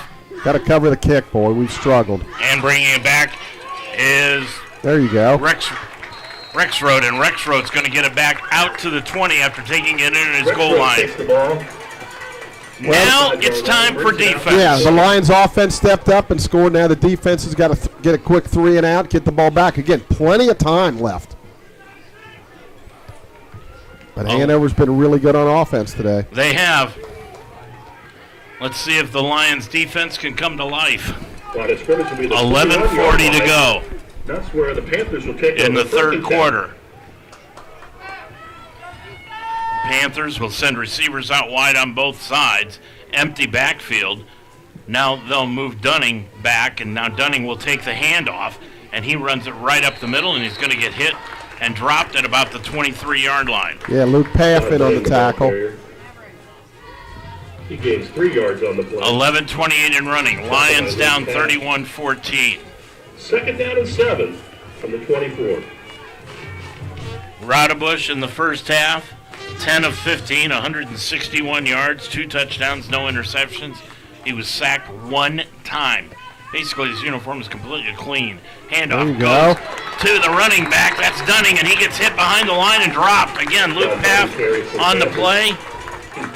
You know, psychologically, when you have a big lead, you know, they've ran it a little bit, but they've been successful throwing the ball. But you come out and run twice. Now we got him in third long. We really got to get off the field here. Derek Rack also led the Lion caravan for a tackle. 10:43 and running. Left to go third quarter. Lions down by 17. Third down, call it 11. Ball back at the 20-yard line. They need to get outside the 31. Let's watch the middle, Dave. 8 seconds left. And taking the snap is Rodebush. He's going to look up the left-hand side. He's got a man. It is complete for a first down. And brought down from behind is the receiver, Kirby and Shelby. And he's got it out to the 4 and make it the 38-yard line. 17 yards and a first down. Yeah, that's huge. Just couldn't get any pressure on the quarterback and made an outstanding throw and run after the catch. It's one thing Hanover has not really done well today. That's third down efficiency. That's just their third first down on third down today in 8 attempts. Yeah, but then when they didn't make it, they made fourth down. Correct. First down 10, ball at the 38. And dropping back, Roudebush looks out into the flat, complete wide open Johnson at midfield, and he'll skip out of bounds at the 46-yard line of the mound. 17 yards on that completion. Yeah, we'll look back probably at that third down play. If we were going to get back in it, that was probably the opportunity to get off the field, and now it's tough. First down 10 for Hanover. 46-yard line is where the ball is spotted. Now they bring into the backfield Blake Nation. He's number 0. And they will move Johnson in motion to the far side. And he lines up tight end right. Fake handoff. Roudebush drops back. No rush at all. Flips it out to Nation on the left flat. And he's going to be upended inside the 45 and down to the 43-yard line. Gain of about, call it about a short 3. Other than the play early in the half or in the first half where they called that fumble on the sack, we just can't get many negative plays. They just seem to be always at least even or ahead of the chains. We did tackle him for a loss on second down back there, but then again completed the big third down pass. And we're not getting an absolutely no pass rush at all. No, we've struggled rushing the passer. Second down, 7 yards to go. Roudebush, handoff off the left-hand side. Dunning gets run out of bounds inside the 45 and dropped out of bounds at about the 41. A gain just of a couple. Brings up second down, make it third down, and about 4 yards to go. Yeah, again, credit to the Hanover offensive line. They did an outstanding job, converting those fourth down plays and keeping drives going. We just haven't had really an answer. We talked about turnovers at the beginning of the game and said 2 or more turnovers, it would be tough. The Lions have got 2 turnovers today. It'd be nice if it was 24-14 at this point, but... Yes, third down 4. Roudebush puts a man in motion. Now dropping back, Roudebush, again, no rush, steps up, throws over the middle again, complete to Johnson. Boy, the Lions just have absolutely no answer for that middle pass. Just a crossover, easy crossover pattern, Chuck, and a complete at the 26-yard line. We had a couple good stops in the first half, but we've struggled to hold them down. No question about it. But again, credit to Hanover. Yep. They have come in here with an excellent game plan. They really have. Coming out wide to the left-hand side is Kirby and Shelby. And the handoff goes to Dunning. Dunning cut it back up the middle. He took it out to the right side, then cut it up the middle across the 20 inside the 15 and dropped it about the 13. He's got another first down. Yeah, yards after contact there. A little bit of trash talking there by a couple guys on each side there, but quickly broken up. So they're answering the bell right here. They are. First down 10. Hanover's offense has been, I'm not going to say outstanding, but it's been methodical. It really has. They've done what they needed to do. Exactly. They need to come up with a play. They've come up with it. First and 10. And handoff up the middle to Dunning. Dunning to the 10. Scrubbles forward, and he gets it down about the 9 for a gain of 4. Boy, and they have really had a time of possession today. Yeah, that to me, that and the fourth down conversions have been, obviously the turnovers are big, but yeah, they've just controlled the ball and the clock. Chuck, right now they have held the ball about 6 minutes. Yeah, it's tough, eating up all the clock. And yep. Again, credit to them. I sound like a broken record, but no, you don't.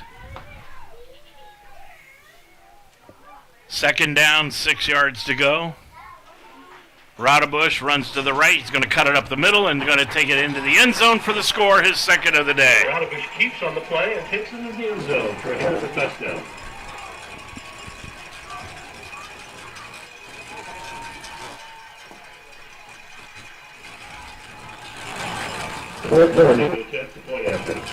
If you're a really good offense and a good team, that's what you do. You answer the other team's score. We have maybe a little momentum, and they say, no, we're going to go down and just kind of take the heart out of you. Makes it 37-14. And the extra point is up, and it is good. 5:27 to go in the third quarter. It's down Hanover 38, the Lions 14 on UltimateSportsTalk.com and YouTube.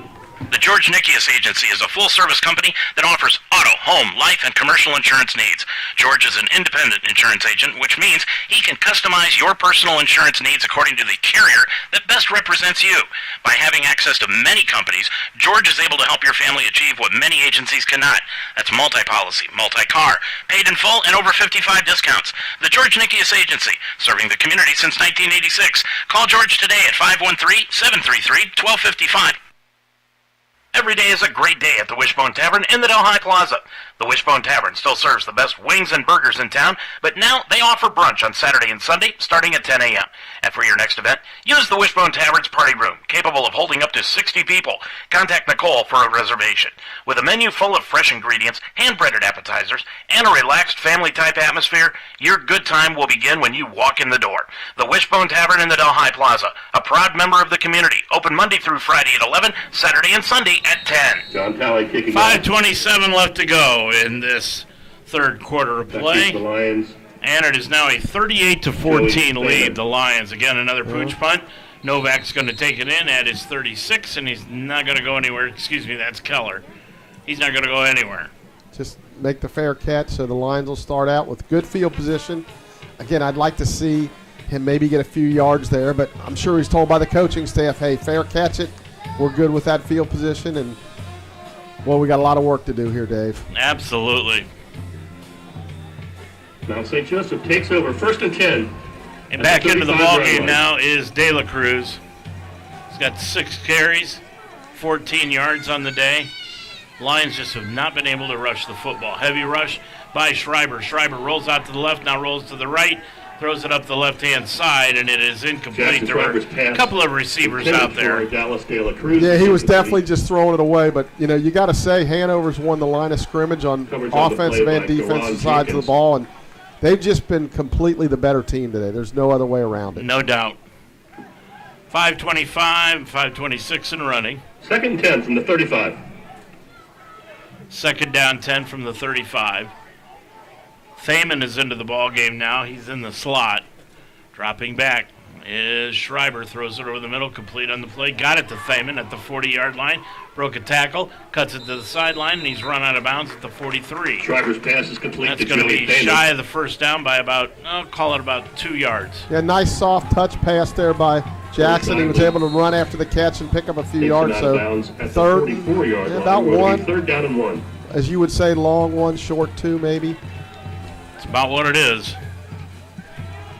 3rd down, ball at the 44-yard line. They need to get right at the 45. Under 5 minutes and running left to go, third quarter. Schreiber, handoff goes to De La Cruz, got the first down at the 45, but then he was stopped up and fell forward, got it to the 47-yard line. They'll give him 3. Yeah, good physical running there to pick up the first down. He put his head down and able to knock a guy back to pick up the first down. Good running. Play number not sexy or anything like that. He only got a couple yards, but he's able to move the chains. McElroy Jr. I have yet to see anything look sexy out of running. It's been a struggle. There's no doubt about it. I'm talking about ever. Yeah, well. 4:20 to go. Moving in motion to the far side is Aston. He's been basically non-existent today. Cuts upfield. Schreiber steps back, steps up into the pocket, throws complete. Got it at the 38-yard line of Hanover. That's a gain of 14, and that's Connor. Schreiber's pass is complete to Patrick. That's one guy that you can guarantee if he touches the ball, he'll catch it. Yeah, and I think I remember maybe one drop this year. He's been really good. 350 first down, ball to the 38-yard line of Hanover. Schreiber looks over to the bench, 20 seconds on the play clock.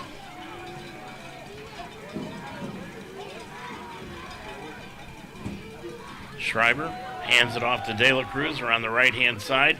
He's going to pick up a couple, get it out across the 35, down to the 33-yard line. Takes it down to the and that's a gain of line. about 5. I think somebody needs to tell the offense that there's a little more urgency. Second down and 5. Dropping back Schreiber, and now there was too much urgency. I think a little bit of a false start on Yep. us.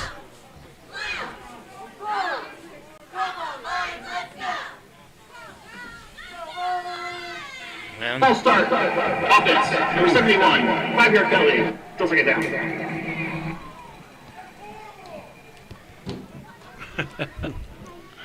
The natives are getting restless. Yeah, I think that was the correct call, actually, but we all get emotional when we're losing and struggling. False start penalty. Yes. Brings the ball back to the Takes it all the way back to the 38-yard Second down line. and 10.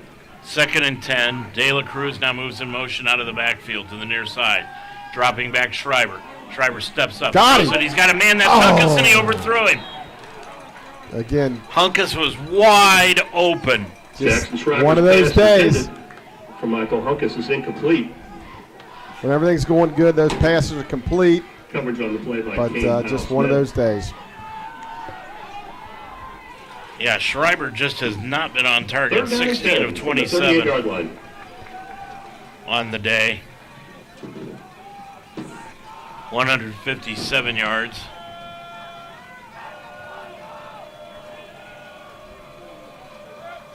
De La Cruz stays in, looking over to the sideline for the play call. So is the quarterback Schreiber. Third down 10 from the 38. In Hanover territory. Connor in motion to the near side. Schreiber steps up into the pocket. Now breaks the tackle. Steps up, and he's got to get rid of it, and he just throws it to the feet of one of the receivers who is out of bounds. That being Connor, and it will be incomplete. Yeah, they got to go Schreiber's pass for it intended here. for Patrick Connor It's is just a incomplete. little, discouraging when they're just rushing three and putting all kind of pressure. I mean, it's tough down and 10 when you're from the looking down the field 38-yard with line. 8 men dropping back. Yeah. There's just not a whole lot of openings out there. Nope. So the protection's got to hold up here as we're pretty much last, desperation mode here down, 24 late in the third quarter. 2:45 remaining.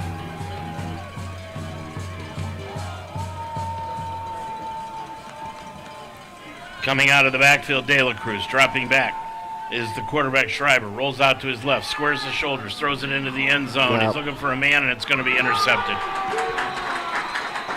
Over through the intended receiver, Eli Aston, with 2:35 remaining in the third. Yeah, the only good thing about that is if he would have knocked it down, they would have gained about 20 yards because that was fourth down. But they'll take over on the 20. I'm sure the kid's thrilled with the interception, but it was he had to kind of throw it up and hope we could make a play. Just to get a three-man rush and everybody's covered up and just making it tough on the Lions. Well, for Schreiber today, that is his third interception of the afternoon. Check it, second. Yeah, he had a He's also fumble. given up a fumble. But, again, I'm not going to really blame him for that. No. He's got to just throw that up and hope. It's fourth down. It's last-ditch effort. Again, three-man rushes, they're getting to him. So Hanover gets the football back. And they'll move Jones in motion to the far side.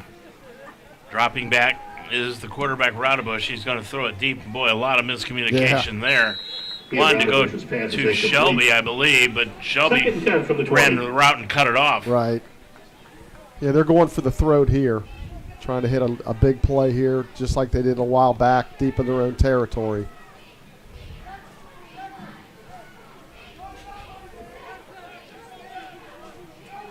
Let's see, they'll bring Grinter out far left. And they've got Shelby out slot left. Now they move Pennington back over to far left side.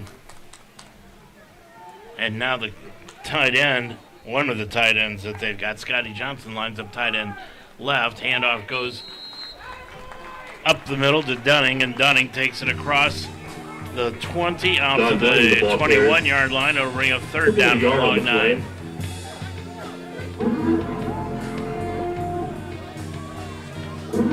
So got him in third and long. I'm sorry, Dave. Carter Lindemann made that tackle. Third down 9. 2 minutes exactly to go in this third quarter.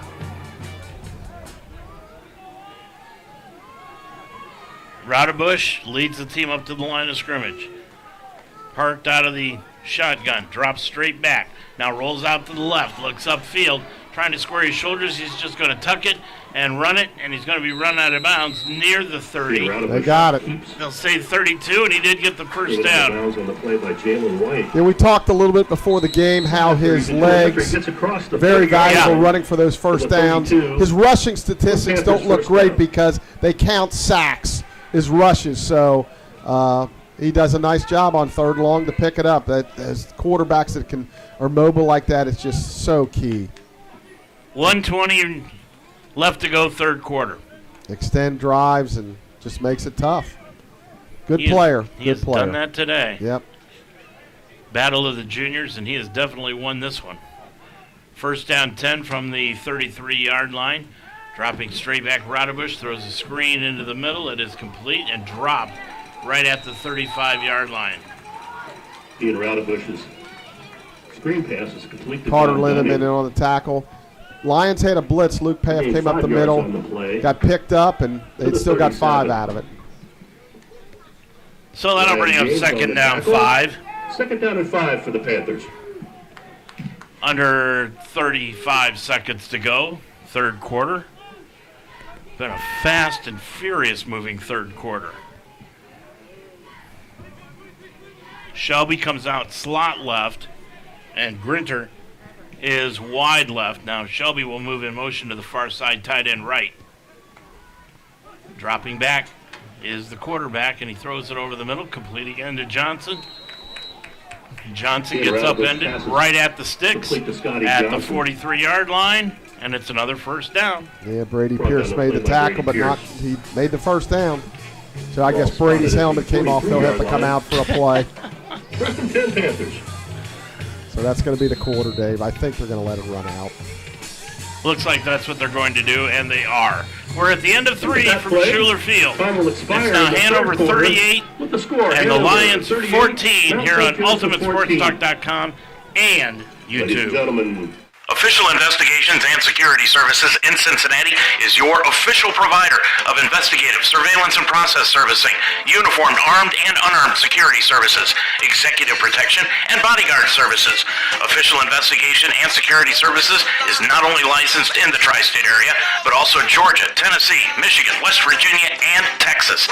Not only private investigation services, but also mobile notary public services and more.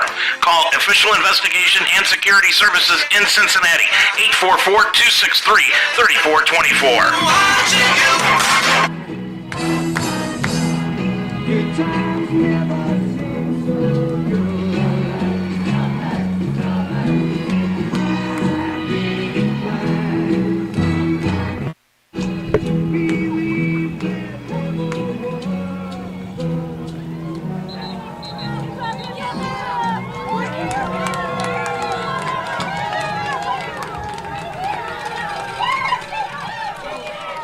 Well, the traditional third quarter song.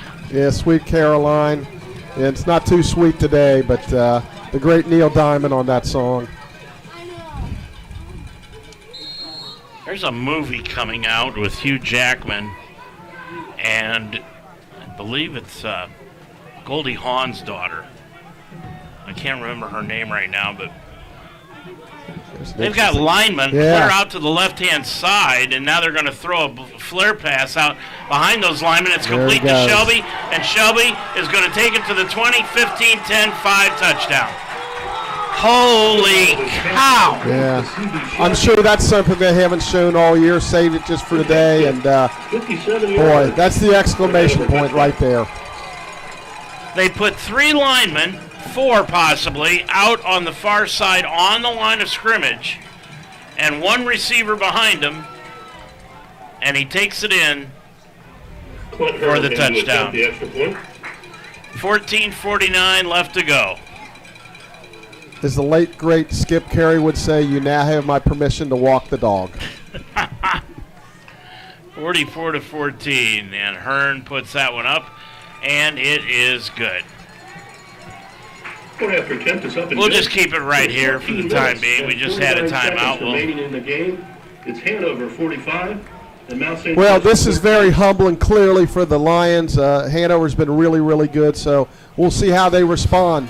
You know, they still have a chance to, keep playing. You know, every week's a different entity, and you want to try to win as many games as you can. And even if Hanover does win the league, you can come in second and go to that bowl game in Canton. So we'll really see how they respond next week and in the following 5 weeks here.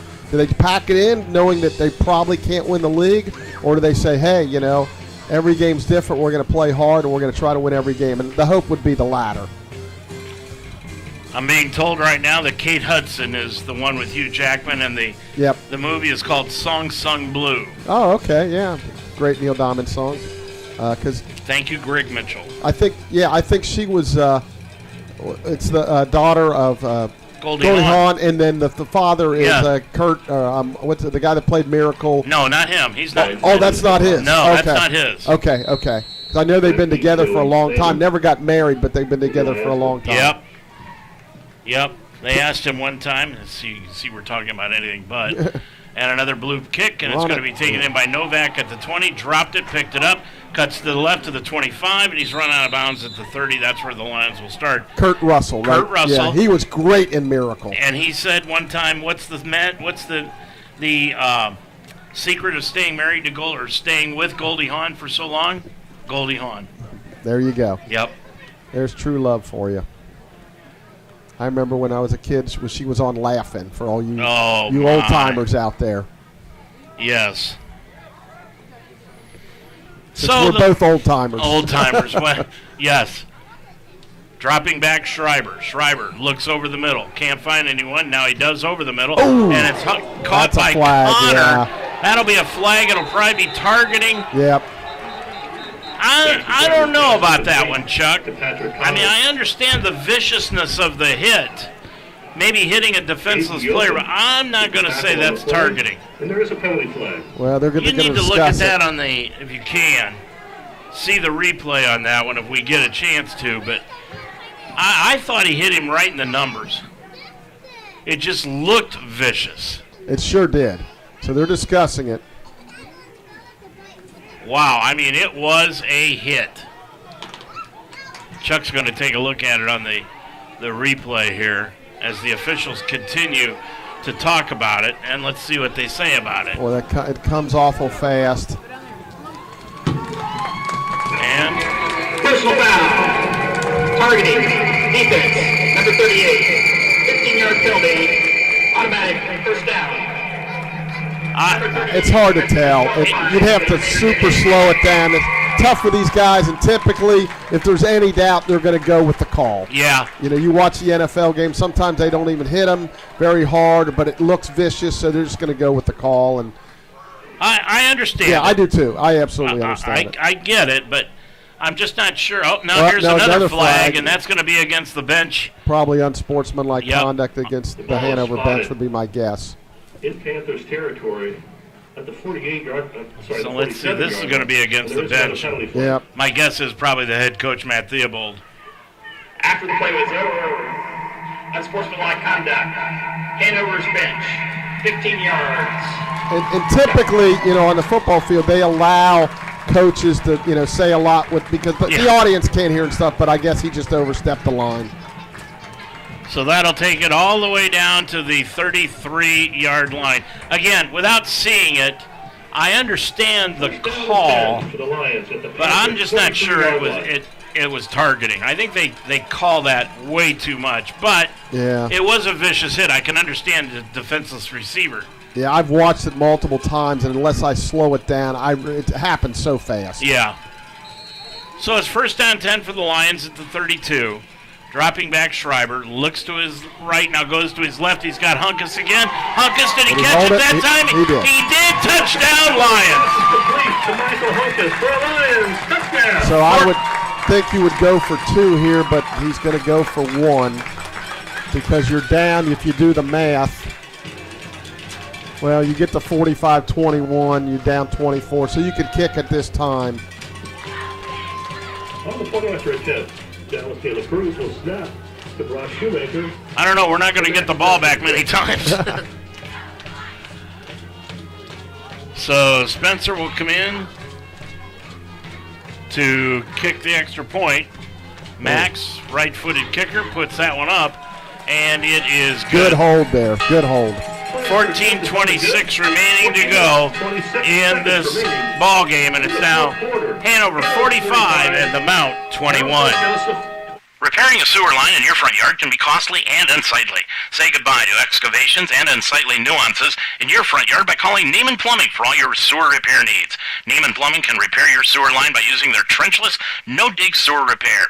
Say goodbye to having to repair your lawn. Neiman's trenchless sewer repair involves installing a liner inside the sewer line to prevent future backups. Call Neiman Plumbing, 513-851-5588 for your trenchless, no-dig sewer estimate, or visit them online, NeimanPlumbing.com. Aiden Yoakum was the player for Hanover that was kicked out of the ball game for that hit. We've looked at it up here three times, and I could see an argument for making the call. I could see an argument for not making it as a targeting. Yeah, I can tell you, watching it, and I don't have slow motion, but watching it in real time 5-6 times, it's really hard to tell. So I think they err on the side of safety and caution, and probably the right thing to do is to call it. Will kick it off for the Lions.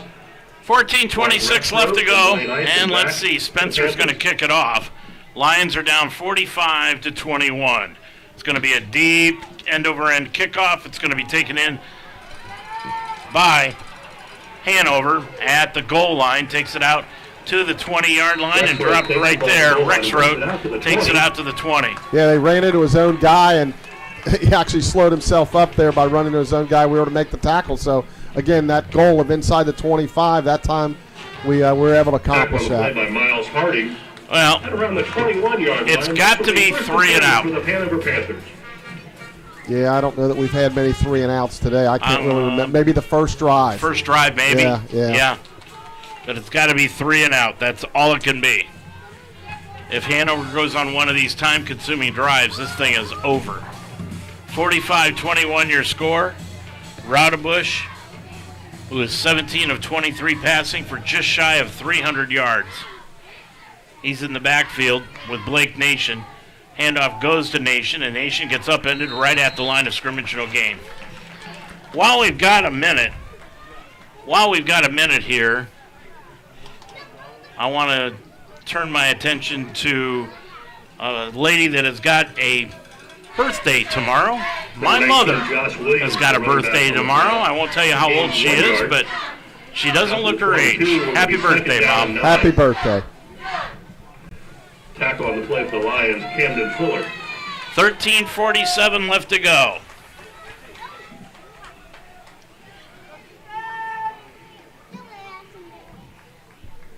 It's going to be second down and call it a short 10.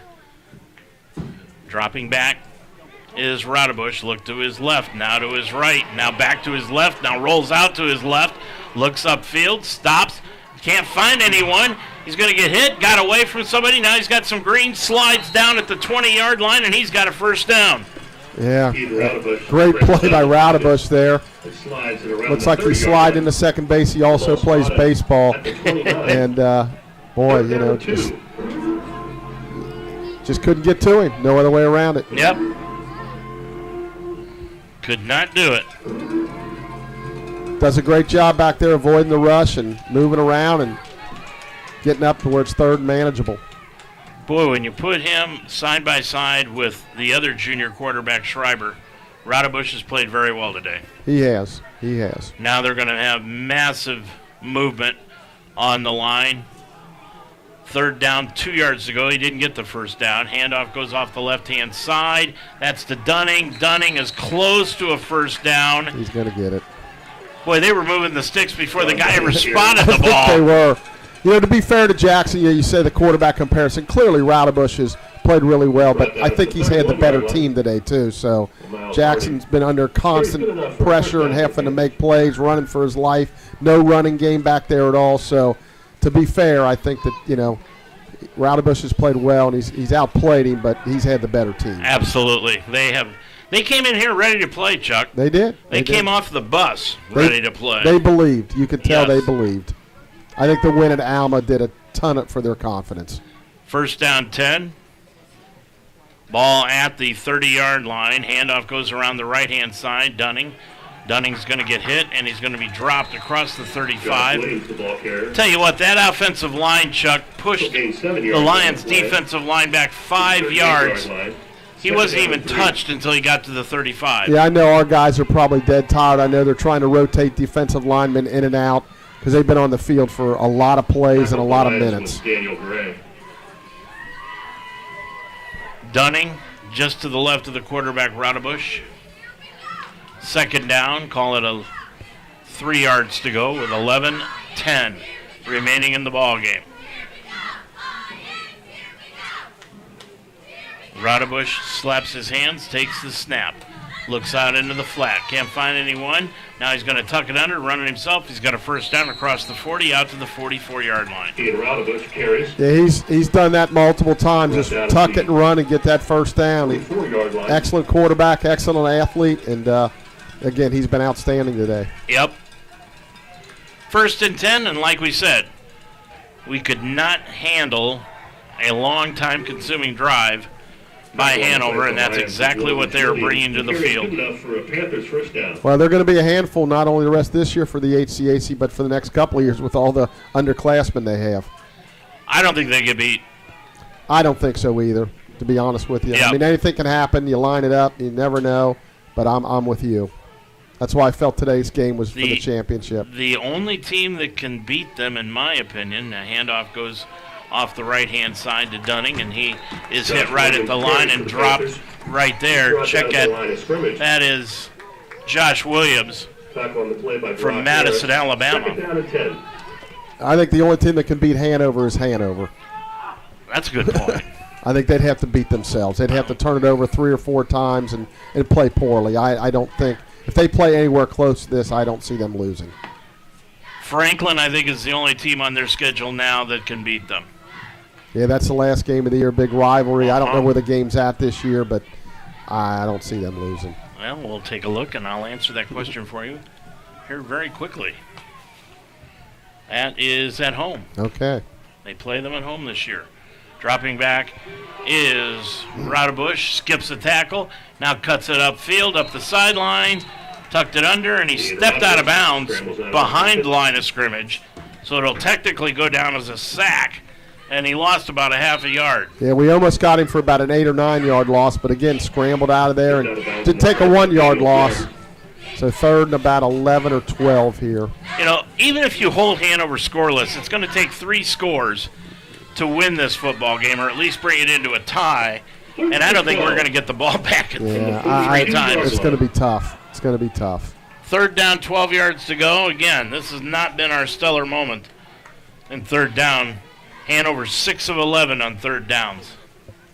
And then again, the times they didn't make it, they made it on 4. So in a sense, 9 out of 11 times they were able to get a first down. 45-21 your score, and now it's going to be delay of game. Delay game. Offense, number 17. 5-yard penalty. Still third down. Yes. Well, Chuck.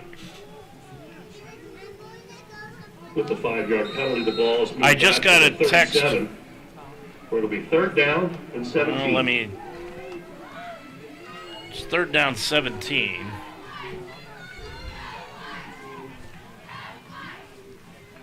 So it will be third down 17 for Hanover after that. Rodebush looking in. And he's going to hand it off up the middle. And that's going to Dunning. And Dunning's going to take it out across the 45 to the 46-yard line.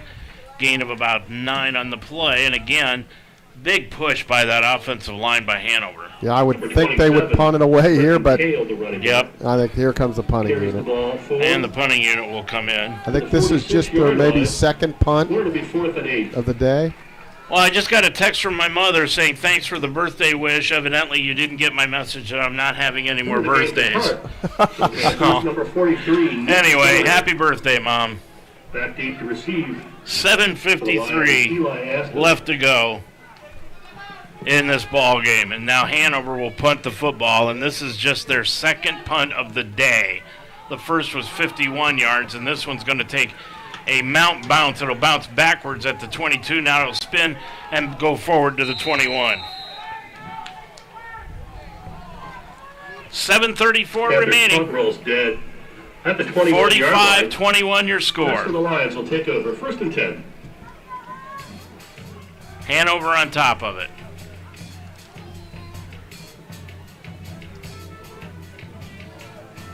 Yep, Hanover has, to me, proven to be one of the best teams I've seen in the Heartland over the last 5 years. Yeah, I would agree. Dropping back is Schreiber. Now he rolls out to the left, tucks it under, and he's going to bounce out of bounds across the 25 near the 26-yard line. That's where he'll just step out of bounds at 5-yard gain. Again, the last couple of years we've played them, especially, 2 years ago I think we beat them pretty good here, but last year over there was heck of a game that could have went either way. And again, with a lot of their guys coming back and, us kind of changing personnel and getting younger, I could see where they could get this victory. Yes. Didn't think it would be this bad, but... Second down, 5 yards to go from the 26 in Mount territory. Dropping back, Schreiber tucks it under. He's going to run it again across the 30, 35, out of bounds at the 38-yard line. This time out to the 39-yard line, which would be good enough. I'll say 39-yard line now. It's about a 13-yard gain. Just a reminder to everybody out there, we have 2 soccer games following this. So stay tuned to the MSJ Sports Network. The Rose-Hulman men against Mount St. Joe at 6, and then at 8:30 the women play in a really big early season showdown. First down 10 from the 39. Schreiber is going to get hit, and he's dropped. Boy, nice job by, again, the Hanover front line. Jeff Massey again with another tackle. Yeah, they've been pretty good today. Just allowing 21 points. At a Division III level against a good team, allowing only 21 is defensively, you'll take that. Back to the 28-yard line. Second down, 20 yards to go after a loss of 10. Dropping back, Schreiber steps up, throws down the sideline, complete. Caught and run out of bounds by Hunkus at the 46-yard line. So that'll be a gain of, call it about 16, and brings up third down and about 3.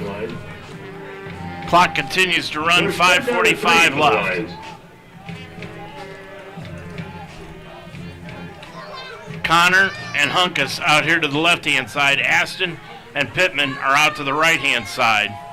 De La Cruz, the running back, dropping it. Schreiber throws over the middle, bounced it in front of Connor, incomplete. Fourth down, clearly we have to go for it. Coverage on the play by Brian Wall. Is throwing a football the same as throwing a baseball, and just some days you just can't put it where you want it? I would say that's a very fair statement.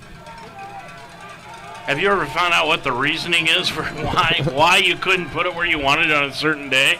Could be nerves, could be anything. Oh, boy. Bad snap from center, but Schreiber goes and picks it up and throws it into the flat, complete on the play to Pittman. Pittman's got it to 40, 35, 30, and he's going to be hit at the 29 and dropped right there. Boy, he made a nice play to come back and catch that ball. He really did. Bad snap. Jackson was able to pick it up, almost like a ground ball to the shortstop, and he was able to complete the play for the first down. Pittman, 4 catches today. Easily his best game of the year. 5 minutes exactly to go in the ball game.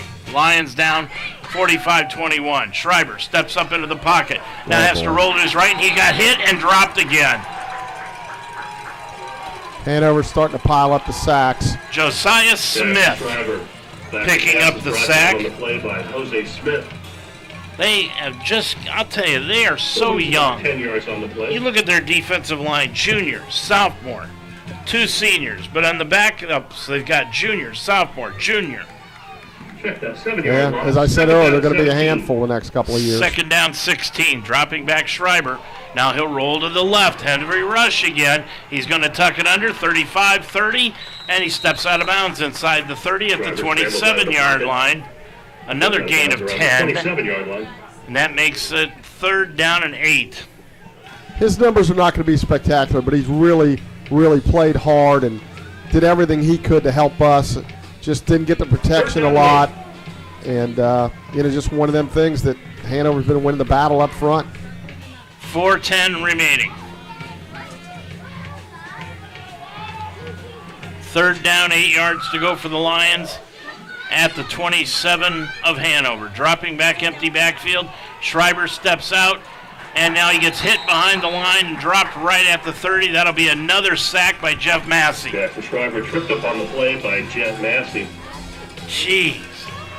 Yeah, they keep coming with the pressure, so 4th and 12. They're just pinning their ears back now. So we got to get past the 1st down marker. Last gasp effort here with 3:30 to go in the game. 4th down, 12 yards to go. Schreiber takes the snap, empty backfield, steps up into the pocket, throws it upfield. He's got Joey Thaman. Thaman got knocked away, incomplete.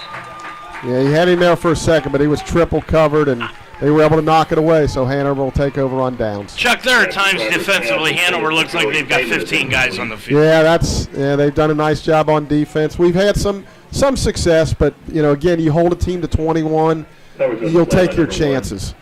And we've got a player down for Hanover right now in the end zone, so we're going to take a timeout. 3:13 to go in the ball game. It's now Hanover 45 and the Mount 21. The George Nikias Agency is a full-service company that offers auto, home, life, and commercial insurance needs. George is an independent insurance agent, which means he can customize your personal insurance needs according to the carrier that best represents you. By having access to many companies, George is able to help your family achieve what many agencies cannot. That's multi-policy, multi-car, paid in full, and over 55 discounts. The George Nikias Agency, serving the community since 1986. Call George today at 513-733-1255. So the Lions give up the football with 3:13 to go. Dave, real quick, some scores. Pittsburgh 34, Florida State 31. Florida State continues their spiral downward after that opening game win against Alabama. Speaking who held off Missouri 27-24. The Buckeyes 34-16 over Illinois. Early scores, Georgia Tech 15 over Virginia Tech. Notre Dame 7, NC State nothing. Iowa State and Colorado early, no score. So Hanover will come up and go to the line of scrimmage to try to run this one out. And they will bring in their backup quarterback now, who is Landry Rock, and Rock is going to hand it up right up the middle. Now check out, Rodebush is staying in the ball game, and on the carry for the Panthers. Williams takes it right up the middle for about a 2.5-yard gain. He'll gain about 4 on the play. Yeah, we got a guy hurt. 2nd down and 6 from the Boy, 35. Looks like he's in some pain out there. Try to get the number for you. That's one of the Mount players. Yeah, it doesn't look good. He's in some pain. Now he's rolling over onto his back. Yeah, my question was going to be, would Coach Hopperton try to call timeouts, but down 24. That's Cam Fuller. Down 24. I think he's just ready to just kind of let this thing end up. He's got a cramp. He's up and going to walk it off. Pickle juice. I keep telling you that every week. You do. Sometimes somebody's going to listen to me, try it, and find out that it works. Ashley and Katie are athletic trainers out there to help out. They do an outstanding job here. I dare you to ask one of them during the week. Have they ever heard of that? Okay, I will. If I remember. So, I think the Lions are content just to let this one, kind of run out. Yep. I think you're right. Just inside the 35-yard 2:50 to line. go. Be 2nd down, 7 yards to go. Rodebush looking everything over, just taking as much time as he can. Yep, very smart. Yep, 20 seconds, or make it 15 now on the play clock. Looks over to the side. Now they get set on their offense. 2:29 remaining. They'll run this play, then probably run it down to the 2-minute timeout. Rodebush, handoff, goes to Williams around the end. He gets it out to the 35, breaks the tackle. 40, still running. Out across the 40 to the 44-yard line. Carries for the Panthers. And that'll take us to the 2-minute timeout. Your score from Schuler Field in Cincinnati. It's Hanover 45, the Mount 21 on YouTube and UltimateSportsTalk.com. The George Nikias Agency is a full-service company that offers auto, home, life, and commercial insurance needs. George is an independent insurance agent, which means he can customize your personal insurance needs according to the carrier that best represents you. By having access to many companies, George is able to help your family achieve what many agencies cannot. That's multi-policy, multi-car, paid in full, and over 55 discounts. The George Nikias Agency, serving the community since 1986. Call George today at 513-733-1255. My mom used to take Logan and I to Skyline. Since I got my driver's license, now he makes me go with him all the time and drive him there. I come home and he's just like at the door and he's like, can we please go to Skyline? I'm like, Logan, chill, we just got home. But it's fine with me because I love it too. Because it's like the one place that we actually like have like a conversation. That just became like something really special for us, and now we do it all the time and we just love it. Skyline Chili, 5137 Delhi Pike. Dave Mitchell and Chuck Murray here at Schuler Field this afternoon, and it wasn't going to surprise me, Chuck, if Hanover won this game, but it does surprise me the way that they have easily won this game. Yeah, I would definitely agree. They really came in here and really handed it to us. There's no other way to describe it.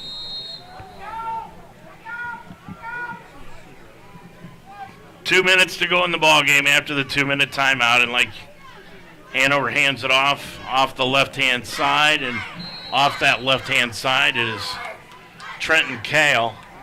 Kale from Tell City, Indiana, a junior. Second down, and call it 9 yards to go. They'll take as much time as they can. Yeah, we'll get it under a minute 20 and run it again, and then do the same thing at 40 seconds. You know what's interesting is, I don't know why, it just popped into my head. The Mount is going to go through this game and not call one timeout. Yeah, I think you're right, yeah. Second down, 9 yards to go. And Routabush, again, handoff to Kale. Kale is going to take it across the 50, and he takes it down to the 46. Going to give him a first down, Dave. Kingston Dugan, the ball carrier for the Panthers. Hanover starting to celebrate now, rightfully so. Brought down on the play by Carter Lindemann. Again, the season's not over, but they got to feel pretty good about coming in here with a victory. And you know, again, it's going to be tough for somebody to beat them not only once, but they have to lose twice for us to jump them. Now they'll go into victory formation. Yep. One play, and that's it. 40 seconds to go in the ball game as the crowd starts to leave. And they take the snap, take a knee, and that will do it. Your final score here this afternoon from Schuler Field as the clock counts down to double zeros.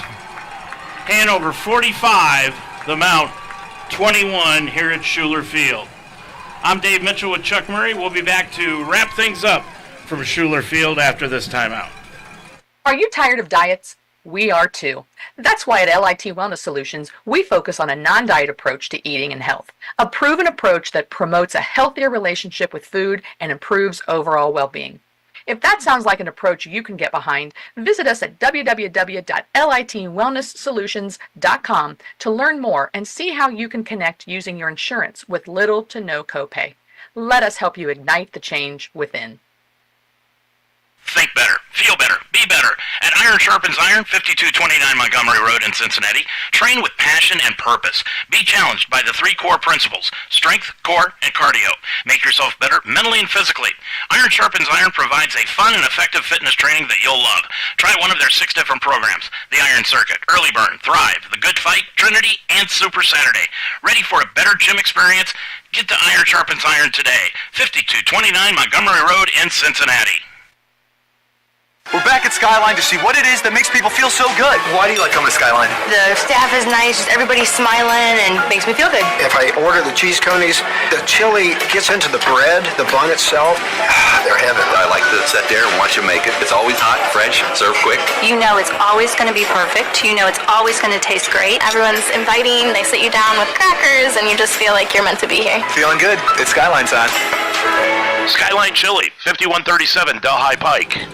45-21 your final score here this afternoon as the Lions take it on the chin. They're now 2-3 overall, 1-1 in the Heartland Conference, while now taking over first place are the Hanover Panthers, as they are now 3-2, and they are 2-0 in conference play, Chuck. And this one was pretty much after the first two possessions of the game, not even in question.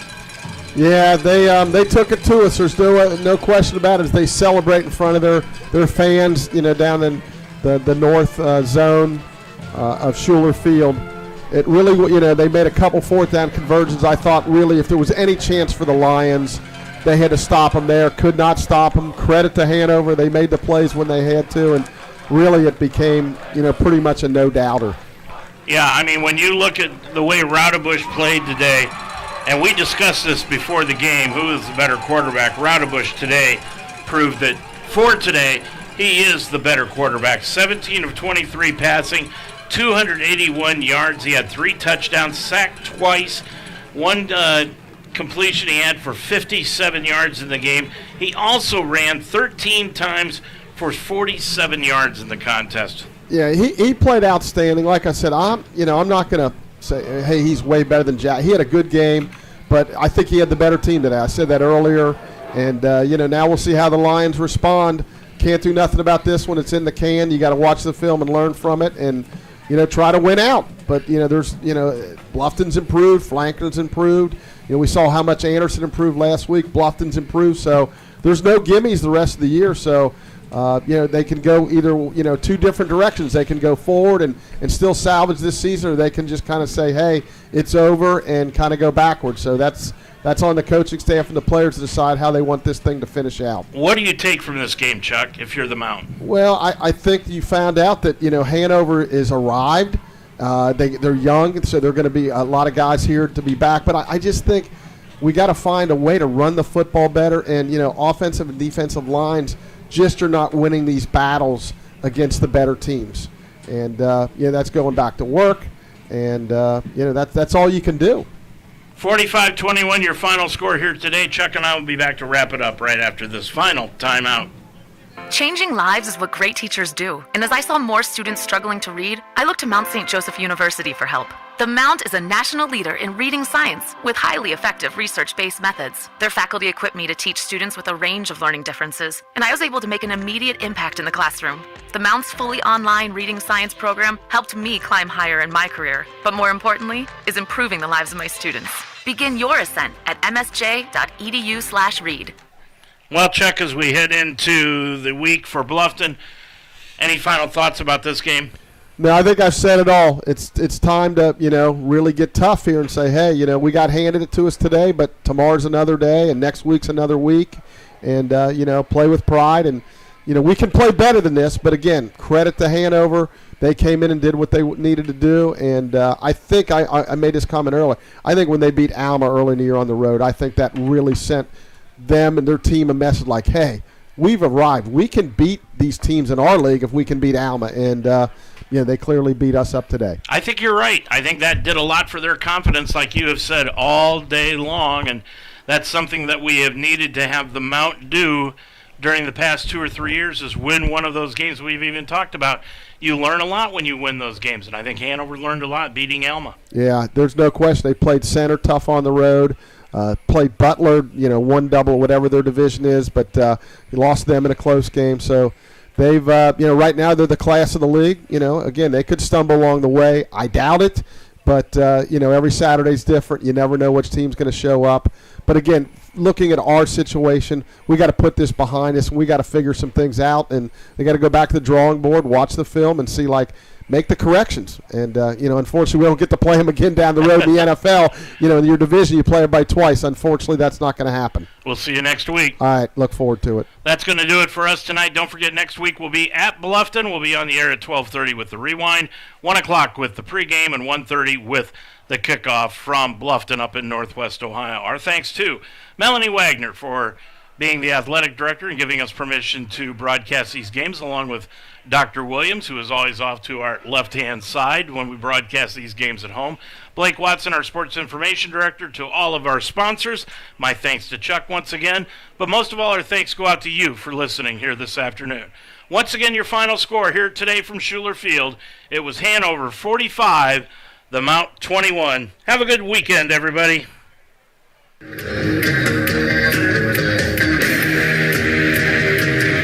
This Lions game was brought to you by Alliance One Network. See us at allianceonenetwork.com. LIT Wellness. Iron sharpens iron. Owned by MSJU Hall of Fame inductee Alex Harbin.